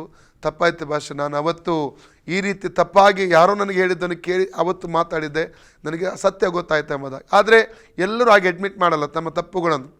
ಒಂದು ಸಲ ಮಾತಾಡಿದಂಥ ಬಾಯಿಂದ ಬಂದಂಥ ಮಾತು ಏನಾಗಿರ್ತದೆ, ಅದು ಇನ್ನೊಬ್ಬರಿಗೆ ಹೋಗುತ್ತದೆ, ಅದು ಎಲ್ಲ ಕಡೆ ಹಬ್ಬೆ ಹರಡು ಬಿಡ್ತದೆ. ಅದಕ್ಕೆ ಯಾರು ಕಾರಣರು? ನಾವೇ ಜವಾಬ್ದಾರ ಆಗಿರ್ತೇವೆ. ಆಧಾರವಿಲ್ಲದ ಸುದ್ದಿಗಳನ್ನು ಹಬ್ಬಿಸದ ಹಾಗೆ ದೇವರು ನಮ್ಮನ್ನು ಕಾಪಾಡಲಿ ಪ್ರಿಯರೇ. ಯಥಾರ್ಥರು ಸಾತ್ವಿಕತ್ವರು ಆಗಿ ಈ ಲೋಕದಲ್ಲಿ ನಾನು ಮತ್ತು ನೀವು ಜೀವಿಸುವರಾಗಿರಬೇಕು. ಎಂಟನೇದಾಗಿ ನಾವು ಫಿಲಿಪ್ಪಿ 2:14 ನಿನ್ನೆ ದಿವಸ ಈ ವಾಕ್ಯ ಓದಿದ್ದೇವೆ. ನಾವು ಪುನಃ ಓದಿಕೊಳ್ಳುವ. ಗುಣಗುಟ್ಟದೆಯು ವಿವಾದವಿಲ್ಲದೆಯೂ ಎಲ್ಲವನ್ನು ಮಾಡಿರಿ. ಗುಣಗುಟ್ಟುವಂಥ ಒಂದು ಸ್ವಭಾವ ಅನೇಕರಿಗೆ ಇರ್ತದೆ. ಹೇಗೆ? ಮುಂದುಗಡೆ ಅಲ್ಲ. ಈಗ ಒಂದು ವೇಳೆ ಮಕ್ಕಳು ಅನೇಕ ಸಲ ತಂದೆ ಹಿಂದುಗಡೆ ಗುಣಗುಟ್ಟುತ್ತಾರೆ. ಕೆಲವೊಮ್ಮೆ ಕೆಲಸದ ಸ್ಥಳದಲ್ಲಿ ನೀವು ಬಾಸ್ಗೆ ವಿರುದ್ಧವಾಗಿ ಗುಣಗುಟ್ಟಬಹುದು. ಕೆಲವೊಮ್ಮೆ ಸಭೆಯಲ್ಲಿ ಪಾಸ್ಟ್ಗೆ ವಿರುದ್ಧವಾಗಿ ಗುಣಗುಟ್ಟಬಹುದು. ಯಾಕೆ ಗುಣಗುಟ್ಟುವಂಥದ್ದು? ಎಲ್ಲಿಯಾದರೂ ಚಿಕ್ಕ ಕರೆಕ್ಷನ್ ಬಂದರೆ ಗುಣಗುಟ್ಟುಗೆ ಬರ್ತದೆ. ಅಲ್ಲಲ್ಲೂಯ. ಅಂದರೆ ಒಂದು ವಾಕ್ಯ ಉಂಟು, ಪ್ರಸಂಗಿ 7:21 ವಾಕ್ಯ ಓದುವ. ಎಕ್ಲೆಸಿಯಾ 7:21 ವಾಕ್ಯ ಒಂದು ಓದಿ, 21 ಮಾತ್ರ ಓದಿ. ಆಡುವ ಮಾತುಗಳನ್ನು ಎಲ್ಲ ಲಕ್ಷ್ಯಕ್ಕೆ ತಾರದಿರು. ನಿನ್ನ ಆಳು ನಿನ್ನನ್ನು ಶಪಿಸುವುದು ಕಿವಿಗೆ ಬಿದ್ದಿತು. ಅಲ್ಲಲ್ಲಿಯ ಆಡುವ ಎಲ್ಲ ಮಾತುಗಳನ್ನು ಲಕ್ಷ್ಯಕ್ಕೆ ತರಬೇಡ. ಯಾಕೆ ಗೊತ್ತುಂಟಾ? ನಿನ್ನ ಆಳು ಸಮೇತ ನಿನ್ನನ್ನು ಶಪಿಸುವಂಥದ್ದನ್ನು ಕೇಳುವುದಕ್ಕೆ ಸಿಕ್ಕಿತ್ತು ಎಂಬುದಾಗಿ ಈ ವಾಕ್ಯ ಭಾಗದಲ್ಲಿ ನೋಡ್ತೇವೆ. Praise God. ಅಲ್ಲಲ್ಲಿಯ ಅದಕ್ಕೆ ಗುಣಗುಟ್ಟುವಂಥ ಒಂದು ಸ್ವಭಾವವನ್ನು ಬಿಟ್ಟು ಬಿಡಬೇಕು. ಹಿಂದುಗಡೆ ಮಾತಾಡುವಂಥದ್ದು ಗುಣಗುಟ್ಟುವುದೆಂದರೆ ಹಿಂದುಗಡೆ ಮಾಡುವಂಥದ್ದು. ಇದು ಸೇವೆಯ ಕುರಿತಾಗಿ ಕೂಡ ಬರ್ತದೆ. ಇನ್ನೊಂದು ವಿಷಯದಲ್ಲಿ ನಾವು ಗುಣಗುಡ್ತೇವೆ. ಕೆಲವೊಮ್ಮೆ ನಮಗೆ ಕರೆಕ್ಷನ್ ಮಾಡಿದರೆ ಕೋಪ ಬಂದು ಬಿಡ್ತದೆ. ಒಂದು ವೇಳೆ ಅದು ತಂದೆ ತಾಯಿ ಆಗಿರ್ಬೋದು, ಅಥವಾ ನಮ್ಮ ಸಭಾಪಾಲಕರಾಗಿರ್ಬೋದು, ಸಭೆಯ ಹಿರಿಯರಾಗಿರ್ಬೋದು, ಅಥವಾ ಹಿರಿಯ ವ್ಯಕ್ತಿಗಳಾಗಿರ್ಬೋದು. ಕೆಲವೊಮ್ಮೆ ಕರೆಕ್ಷನ್ ಮಾಡಿ, ಅಥವಾ ಸ್ಕೂಲಲ್ಲಿ ಟೀಚರ್ಗಳಾಗಿರ್ಬೋದು, ಕರೆಕ್ಷನ್ ಮಾಡುವಾಗ ಮಕ್ಕಳು ಏನು ಮಾಡ್ತಾರೆ? ಕೋಪಗೊಳ್ತಾರೆ. ಯಾಕೆ ಕರೆಕ್ಷನ್? ಅದು ಯಾರು ಅದನ್ನು ಅಡ್ಮಿಟ್ ಮಾಡ್ತಾರೆ, ಹೌದು ನನ್ನಿಂದ ತಪ್ಪಾಗಿದೆ, ಹೌದು ಈ ತಪ್ಪಾಯಿತು, ಯಾಕೆ ಟೀಚರ್ ನನಗೆ ಗದರಿಸಿದ್ರು, ಯಾಕೆ ಕರೆಕ್ಷನ್ ಮಾಡಿದರು, ನನ್ನ ಕೆಲಸ ಸ್ಥಳ ನನ್ನ ಬಾಸ್ ಯಾಕೆ ಗದರಿಸಿದ್ರು, ಅಲ್ಲಲ್ಲಿಯ ಇದು ನನ್ನ ತಪ್ಪಾಗಿದೆ ಅಡ್ಮಿಟ್ ಮಾಡಿಕೊಳ್ಳುವಂಥ ಸ್ವಭಾವ ನಮ್ಮಲ್ಲಿ ಇರಬೇಕು. ಅದು ನನಗೆ ಸುಮ್ಮನೆ ಅವರು ಬೈಲಿಲ್ಲವಲ್ಲ, ಸುಮ್ಮನೆ ಅವ್ರನ್ನ ಕರೆಕ್ಷನ್ ಮಾಡಲಿಲ್ಲವಲ್ಲ, ನನ್ನ ತಪ್ಪಾಗಿರುವ ನಿಮಿತ್ತವಾಗಿ ಅವರು ಹೇಳಿದ್ದಲ್ಲ. ಅದನ್ನು ನಾವು ಇದು ಮಾಡುವಾಗ ಅಡ್ಮಿಟ್ ಮಾಡುವಾಗ ದೇವರ ಆಶೀರ್ವಾದಕ್ಕೆ ನಾವು ಪಾತ್ರ ಆಗ್ತೇವೆ. ಯಾಕಂದರೆ ಅನೇಕ ವಾಕ್ಯ ನಿಮಗೆ ಹೇಳಬಹುದು. ನಾನು ಒಂದೆರಡು ವಾಕ್ಯ ಓದಿಕೊಳ್ಳುವ. ಜ್ಞಾನೋಕ್ತಿ 12:17, ಪ್ರಾಬ್ಸ್ 12:17 ಓದಿ. ಸತ್ಯವನ್ನಾಡುವವನು ನ್ಯಾಯವನ್ನು ತೋರ್ಪಡಿಸುವನು, ಸುಳ್ಳು ಸಾಕ್ಷಿಯು ಅಸತ್ಯ. ಅವಾಗಲೇ ನಾವು ಓದಿದ್ದೇವೆ ಅದನ್ನು. ಇನ್ನೊಂದು ವಾಕ್ಯ ಓದಿ, 12ನೇ ಅಧ್ಯಾಯ 1ನೇ ವಾಕ್ಯ ಓದಿ. ತಿಳುವಳಿಕೆಯನ್ನು ಪ್ರೀತಿಸುವವನು ಶಿಕ್ಷಣವನ್ನು ಪ್ರೀತಿಸುತ್ತಾನೆ, ಪಶುಪ್ರಾಯನು ಗದರಿಕೆಯನ್ನು ದ್ವೇಷಿಸುತ್ತಾನೆ. 13:1 ಜ್ಞಾನಿಯಾದ ಮಗನು ತಂದೆಯ ಶಿಕ್ಷೆಯನ್ನು ಕೇಳುವನು. ಕೇಳ್ತಾನೆ. ಜ್ಞಾನಿಯಾದ ಮಗ ಏನ್ ಮಾಡ್ತಾನೆ? ತಂದೆಯ ಶಿಕ್ಷೆ ಕೇಳ್ತಾನೆ. ಹೌದು, ನನಗೆ ಒಳ್ಳೆಯದಕ್ಕಾಗಿ ಅವರು ಹೇಳಿದ್ದು, ನನ್ನ ಡ್ಯಾಡಿ ನನಗೆ ಒಳ್ಳೆಯದಕ್ಕಾಗಿ ಹಿಡಿದು, ನನ್ನ ಮಮ್ಮಿ ನನಗೆ ಒಳ್ಳೆಯದಕ್ಕಾಗಿಡು, ನನ್ನ ಟೀಚರ್ ನನಗೆ ಒಳ್ಳೆಯದಕ್ಕಾಗಿಡಿದು, ನನ್ನ ಸಭಾಪಾಲಕರು ನನಗೆ ಒಳ್ಳೆಯದಕ್ಕಾಗಿ ಹೇಳಿದು, ಕೆಲಸದ ಸ್ಥಳದಿಂದ ಬಾಸ್ ನನಗೆ ಒಳ್ಳೆಯದಕ್ಕಾಗಿ ಹೇಳಿದು. ಅಲ್ಲಲ್ಲಿಯ ಜ್ಞಾನಿಯಾದ ಮಗನು ತಂದೆಯ ಶಿಕ್ಷೆಯನ್ನು ಕೇಳುತ್ತಾನೆ. ಮುಂದೆ ಧರ್ಮನಿಂದಕನು ಗದರಿಕೆಯನ್ನು ಕೇಳಲ್ಲ. ಅವನ ಹಿಂದೂಗಳು ಏನು ಹೇಳ್ತಾರೆ? ಬೆನ್ನ ಹಿಂದೆ ಮಾತಾಡ್ತಾನೆ, ಬೆನ್ನ ಹಿಂದೆ ಮಾತಾಡೋಕ್ಕೆ ಸ್ಟಾರ್ಟ್ ಮಾಡ್ತಾರೆ. ಅಲ್ಲಲ್ಲಿಯ ಅವ್ರು ಸರಿ ಇಲ್ಲ, ಅಲ್ಲಲ್ಲಿಯ ಯಾವಾಗಲೂ ಗದರಿಸೋದು, ಯಾವಾಗ ಕರೆಕ್ಷನ್ ಮಾಡೋದು ಒಳ್ಳೆಯದಕ್ಕಾಗಿ. ಪ್ರಿಯರೇ, ದಾವೀದ ಏನು ಹೇಳ್ತಾನೆ ಗೊತ್ತುಂಟು? ಇಲ್ಲೊಂದು ವಾಕ್ಯ ಉಂಟು, 141 ಕೀರ್ತನೆ 5ನೇ ವಾಕ್ಯ ಓದಿ. 141 Psalms verse 5. ನೀತಿವಂತರು ನನ್ನನ್ನು ಹೊಡೆಯಲಿ, ಅದು ನನಗೆ ಉಪಕಾರ. ಅವರು ನನ್ನನ್ನು ಶಿಕ್ಷಿಸಲಿ, ಅದು ನನ್ನ ತಲೆಗೆ ಎಣ್ಣೆಯಂತಿದೆ. ನನ್ನ ತಲೆಯು ಅದನ್ನು ಬೇಡವೆನ್ನದಿರಲಿ. ಎಂತ ಒಂದು ವಾಕ್ಯ ನೋಡ್ತೇವೆ. ಆದರೆ ದುಷ್ಟರ ಕೆಟ್ಟತನಕ್ಕೆ ವಿರೋಧವಾಗಿ ದೇವರನ್ನು ಪ್ರಾರ್ಥಿಸುತ್ತಿರುವೆನು. ನೀತಿವಂತರು ಹೊಡೆಯಲಿ. ಒಂದು ವೇಳೆ ನಿಮಗೆ ಯಾರು ಕರೆಕ್ಷನ್ ಮಾಡ್ತಾರಾ? ನಿಮ್ಮಲ್ಲಿ ತಪ್ಪಿರ್ತದೆ, ತಪ್ಪಿಲ್ಲದೆ ಯಾರು ಕರೆಕ್ಷನ್ ಮಾಡೋದಿಲ್ಲ. ಯಾರಾಗಿರ್ಬೋದು, ಚರ್ಚಿನ ಒಳಗೆ ಆಗಿರ್ಬೋದು, ಕೆಲಸದ ಸ್ಥಳದಲ್ಲಿ ಆಗಿರ್ಬೋದು, ಅಥವಾ ಸ್ಕೂಲಲ್ಲಿ ಕಾಲೇಜಲ್ಲಿ ಎಲ್ಲಿ ಆಗಿರ್ಬೋದು, ನಿಮ್ಮ ಹಿರಿಯರು ಯಾರಾದರೂ ಕರೆಕ್ಷನ್ ಮಾಡ್ತಾರಾ? ನಿಮ್ಮನ್ನು ಪರೀಕ್ಷೆ ಮಾಡಿಕೊಳ್ಳಿ, ಅದನ್ನು ಅಡ್ಮಿಟ್ ಮಾಡ್ಕೊಳ್ಳಿ. ನಾವು ನಿಜವಾಗಿ ದೇವರ ಮಕ್ಕಳಾಗಿರೋದು, ಕ್ರಿಸ್ತ ವಿಶ್ವಾಸಗಳಾಗಿದ್ದರೆ ಅಡ್ಮಿಟ್ ಮಾಡ್ಕೊಂಡು, ನನ್ನ ಒಳ್ಳೆಯದಕ್ಕಾಗಿ ಹೇಳಿದ್ರಲ್ಲ, ಅವರು ಒಳ್ಳೆಯದಕ್ಕಾಗಿ ಬುದ್ಧಿವಾದ ಹೇಳಿದ್ರಲ್ಲ, ಒಳ್ಳೆಯದಕ್ಕೆ ಕರೆಕ್ಷನ್ ಮಾಡಿದಾರ, ಬದಲಿಗೆ ಅವರ ಹಿಂದುಗಡೆ ಹೋಗಿ ಅವರಿಗೆ ಬೈಯುವಂಥದ್ದು, ಗುಣಗುಟ್ಟುವಂಥದ್ದು, ಅವ್ರ ಮೇಲೆ ತಪ್ಪು ಹೊರಿಸುವಂಥದ್ದು ಅದು ಇದ್ದರೆ ದೇವರ ಆಶೀರ್ವಾದಗಳನ್ನು ಕಳ್ಕೊಳ್ತವೆ. ಅವತ್ತು ಅರಣ್ಯಕಾಂಡ 12ನೇ ಅಧ್ಯಾಯ ಓದುವಾಗ ನಾವು ನೋಡ್ತೇವೆ, 1ನೇ ವಾಕ್ಯದ ಓದುವಾಗ, ಮೋಶೆ ನಿಜವಾಗಿ ತಪ್ಪು ಮಾಡಿಬಿಟ್ಟಿದ್ದ. ಏನು? ಕೂಶು ದೇಶದ ಆಫ್ರಿಕಾದ ಒಬ್ಬ ಮಹಿಳೆ ಮದುವೆ ಮಾಡಿ, ಅವಿಶ್ವಾಸಿ ಹೆಂಗಸನ್ನು ಮದುವೆ ಮಾಡಿ, ದೇವರ ವಾಕ್ಯಕ್ಕೆ ವಿರುದ್ಧವಾಗಿತ್ತು. ಆದರೆ ಅವರು ಬೆನ್ನ ಹಿಂದೆ ಅರೋನ ಮತ್ತು ಮಿರಿಯಮ, ಸ್ವಂತ ಅಣ್ಣ ಅರೋನ, ಸ್ವಂತ ಒಡಹುಟ್ಟಿದ ಅಣ್ಣ, ಸ್ವಂತ ಒಡಹುಟ್ಟಿದ ಅಕ್ಕ ಮಿರಿಯಮ, ಒಬ್ಬನು ಮಹಾಯಾಜಕ, ಇನ್ನೊಬ್ಬಳು ಪ್ರವಾದಿನಿ ಹಾಗೂ ಸ್ತುತ್ಯಾರ್ಥ ನಾಯಕಿ, ಅಲ್ಲಲ್ಲಿಯ ಬೆನ್ನ ಹಿಂದೆ ಮಾತಾಡಿದರು ಎಂಬುದಾಗಿ ನಾವು ನೋಡ್ತೇವೆ. ದೇವರಲ್ಲಿ ಇಳಿದು ಬಂದಂತ. ಅದಕ್ಕಾನ ಬೆನ್ನ ಹಿಂದೆ ಗುಣಗುಟ್ಟಬೇಡಿ, ಬೆನ್ನ ಹಿಂದೆ ಯಾರ್ದು ಮಾತಾಡಲಿಕ್ಕೆ ಹೋಗಬೇಡಿ. ಅಲ್ಲಲ್ಲಿಯ ಯಥಾರ್ಥತೆ, ಸಾತ್ವಿಕತ್ವ ಎಂಬ ಸ್ವಭಾವ ನಮ್ಮಲ್ಲಿ ಇರಬೇಕು, ಅದನ್ನು ಧರಿಸಿಕೊಳ್ಳಬೇಕು. ಪ್ರಿಯರೇ, ಸಾತ್ವಿಕತ್ವ ಮುಂದೆ ಹೇಗಿರ್ತಿಂದೆ, ಬೆನ್ನ ಹಿಂದೆ ಮಾತಾಡಲಿಕ್ಕೆ ಹೋಗಬೇಡಿ. ಒಂದು ವೇಳೆ ನಿಮಗೆ ಮಾತಾಡಲಿಕ್ಕೆ ಉಂಟಾ, ಮುಂದೆ ಮಾತಾಡಿರಿ. ತಪ್ಪು ಅಡ್ಮಿಟ್ ಮಾಡಿ, ತಪ್ಪಾಗುವಾಗ ತಪ್ಪಾಗಿದೆ ನಂದು, ತಗ್ಗಿಸಿಕೊಳ್ಳಿ. ಮೊನ್ನೆ ಎಲ್ಲ ನಾವು ದೀನತೆ ಕುರಿತು ಅನೇಕ ವಿಷಯ ಕಲಿತುಕೊಂಡು ತಗ್ಗಿಸುವುದು, ನಮ್ರರಾಗುವುದು, ಅನೇಕ ವಿಷಯ ಕಲಿತುಕೊಂಡು ಬಂದಿದ್ದೇವೆ. ಇವತ್ತು ಸಾತ್ವಿಕತ್ವದ ಕುರಿತಾಗಿ ನಾವು ಧ್ಯಾನ ಮಾಡ್ತಾ ಇದ್ದೇವೆ. ನಾವು ಮುಂದುಗಡೆಗಿದ್ದು ಹಿಂದುಗಡೆ ಹಾಗೇ ಇರೋಣ. ಪ್ರಿಯರೇ, ಒಬ್ಬ ಕ್ರಿಸ್ತ ವಿಶ್ವಾಸಿಯ ಜೀವಿತವು ಇದಾಗಿರಬೇಕು. ಗುಣಗುಟ್ಟುವುದಲ್ಲ, ಗುಣಗುಟ್ಟದೆಯೂ ವಿವಾದವಿಲ್ಲದೆಯೂ ಎಲ್ಲವನ್ನು ಮಾಡ್ರಿ ಎಂಬುದಾಗಿ ಫಿಲಿಪ್ಪಿ 2:14 ವಾಕ್ಯ ಹೇಳ್ತದೆ. ಎಲ್ಲರ ಕಣ್ಣು ಮುಚ್ಚಿಕೊಳ್ಳ್ರಿ ಪ್ರಿಯರೇ, ದೇವರ ಮುಂದೆ ನಮ್ಮನ್ನು ತಗ್ಗಿಸಿಕೊಳ್ಳೋಣ. ರೆಕೆಟು ರಿಮಾ ಸೆಕೆಟು ರಿಯಂದೆ ಲೆಮೆ ಸುಕ್ಕುರ ಅರ್ಮೋನ ಸಂಡ ರೆಕೆಟು ರಿಯಾಲ ದೇವರ ಕೈಗೊಪ್ಪಿಸಿಕೊಳ್ಳೋಣ. ಅನೇಕ 8 ಕಾರ್ಯಗಳನ್ನು ಸಾತ್ವಿಕತ್ವದ ಕುರಿತಾಗಿದೆ. ಸಾತ್ವಿಕರಾಗಿ, ಕೇವಲ ಸಾತ್ವಿಕತ್ವ ಎಂಬ ಪದ ಮಾತ್ರ ನಮಗೆ ಗೊತ್ತುಂಟು, ಆದರೆ ಸಾತ್ವಿಕತ್ವರಾಗಿ ಹೇಗೆ ಜೀವಿಸಬೇಕೆಂಬುದಾಗಿ ಅನೇಕ ವಿಷಯ ಗೊತ್ತಿಲ್ಲ. ಅನೇಕ ಆಳ ವಿಷಯಗಳನ್ನು ಬರುವ ದಿವಸಗಳಲ್ಲಿ ಕಲೀಲಿಕ್ಕೆ ಹೋಗ್ತಾ ಇದ್ದೇವೆ. ಪ್ರಿಯರೇ, ದೇವರು ನಮ್ಮನ್ನು ಬಲಪಡಿಸಲಿ. ಕೇವಲ ವಾಕ್ಯ ಕೇಳುವವರು ಮಾತ್ರವಲ್ಲ, ಯಾಕೋಬ 1:22-23 ವಾಕ್ಯದ ಪ್ರಕಾರವಾಗಿ ಅದನ್ನು ಅನುಸರಿಸಿ ನಡೆಯುವನು ಆಗಿರಬೇಕು. ಅದಕ್ಕಾಗಿ ನಾವು ಒಪ್ಪಿಸಿಕೊಡೋಣ. ದೇವರು ನಮ್ಮ ಜೀವಿತ ಒಂದು ಮಾನಸಾಂತ ತರಲಿ, ದೇವರು ನಮ್ಮ ಜೀವಿತ ಒಂದು ಪಶ್ಚಾತ್ತಾಪ ತರಲಿ. ಪ್ರಿಯರೇ, ಯಥಾರ್ಥರಾಗಿ ಸಾತ್ವಿಕರಾಗಿ ಈ ಲೋಕದ ನಾವು ಜೀವಿಸೋಣ. ಪ್ರಿಯರೇ, ದೇವರ ಆಶೀರ್ವಾದಕ್ಕೆ ನಾವು ಪಾತ್ರರಾಗೋಣ. ಈ ಲೋಕದ ಉಪ್ಪಾಗಿ ಬೆಳಕಾಗಿ ನಾವು ಜೀವಿಸೋಣ. ಅದಕ್ಕಾಗಿ ಒಪ್ಪಿಸಿಕೊಡು. ಯೇಸುವಿನ ಬರೋಣ ಬೇಗನೆ ಇದೆ ಪ್ರಿಯರೇ. ಯೇಸುವಿನ ಬರೋಣಕ್ಕಾಗಿ ನಾವು ನಮ್ಮನ್ನೇ ಸರಿಪಡಿಸಿಕೊಂಡು ನಮ್ಮನ್ನು ತಿದ್ದಿಕೊಂಡು ಸ್ವಪರೀಕ್ಷೆ ಮಾಡಿಕೊಂಡು ಒಪ್ಪಿಸಿಕೊಡೋಣ ಪ್ರಿಯರೇ. ಆತನ ಬರೋಣದಲ್ಲಿ ಎತ್ತಲ್ಪಡೋಣ ಪ್ರಿಯರೇ. Thank you Jesus. ಹಲ್ಲೆಲೂಯಾ. ತಂದೆ ದೇವರೇ, ಯೇಸುವಿನ ನಾಮದಲ್ಲಿ ಪವಿತ್ರಾತ್ಮನ ಸಹಾಯದಿಂದ ಕರ್ತನ ಪಾದಕ್ಕೆ ಬಂದಿದ್ದೇವೆ. ಒಳ್ಳೆಯ ಸಮಯಕ್ಕೆ ಸ್ತೋತ್ರ. ನನ್ನ ವಾರ್ತೆ ಕೇಳಿದ ಎಲ್ಲ ಜನರ ಮೇಲೂ ನಿನ್ನ ಪವಿತ್ರಾತ್ಮನನ್ನು ಸುರಿಸು ಸ್ವಾಮಿ. ಒಬ್ಬರ ಜೀವಿತಕ್ಕೆ ಬೇಕಾದಂಥ ಬಿಡುಗಡೆಯನ್ನು ಪರಲೋಕ ದಯಪಾಲಿಸಿಕೊಡು ಸ್ವಾಮಿ. ನಮ್ಮ ಮುದ್ದು ರಕ್ಷಕನಾದ ಯೇಸುವಿನ ಸಲ್ಲಿಬೇಡಿ ಹೊಂದಿದ ತಂದೆ ದೇವರೇ, amen. Praise the Lord. God bless you all.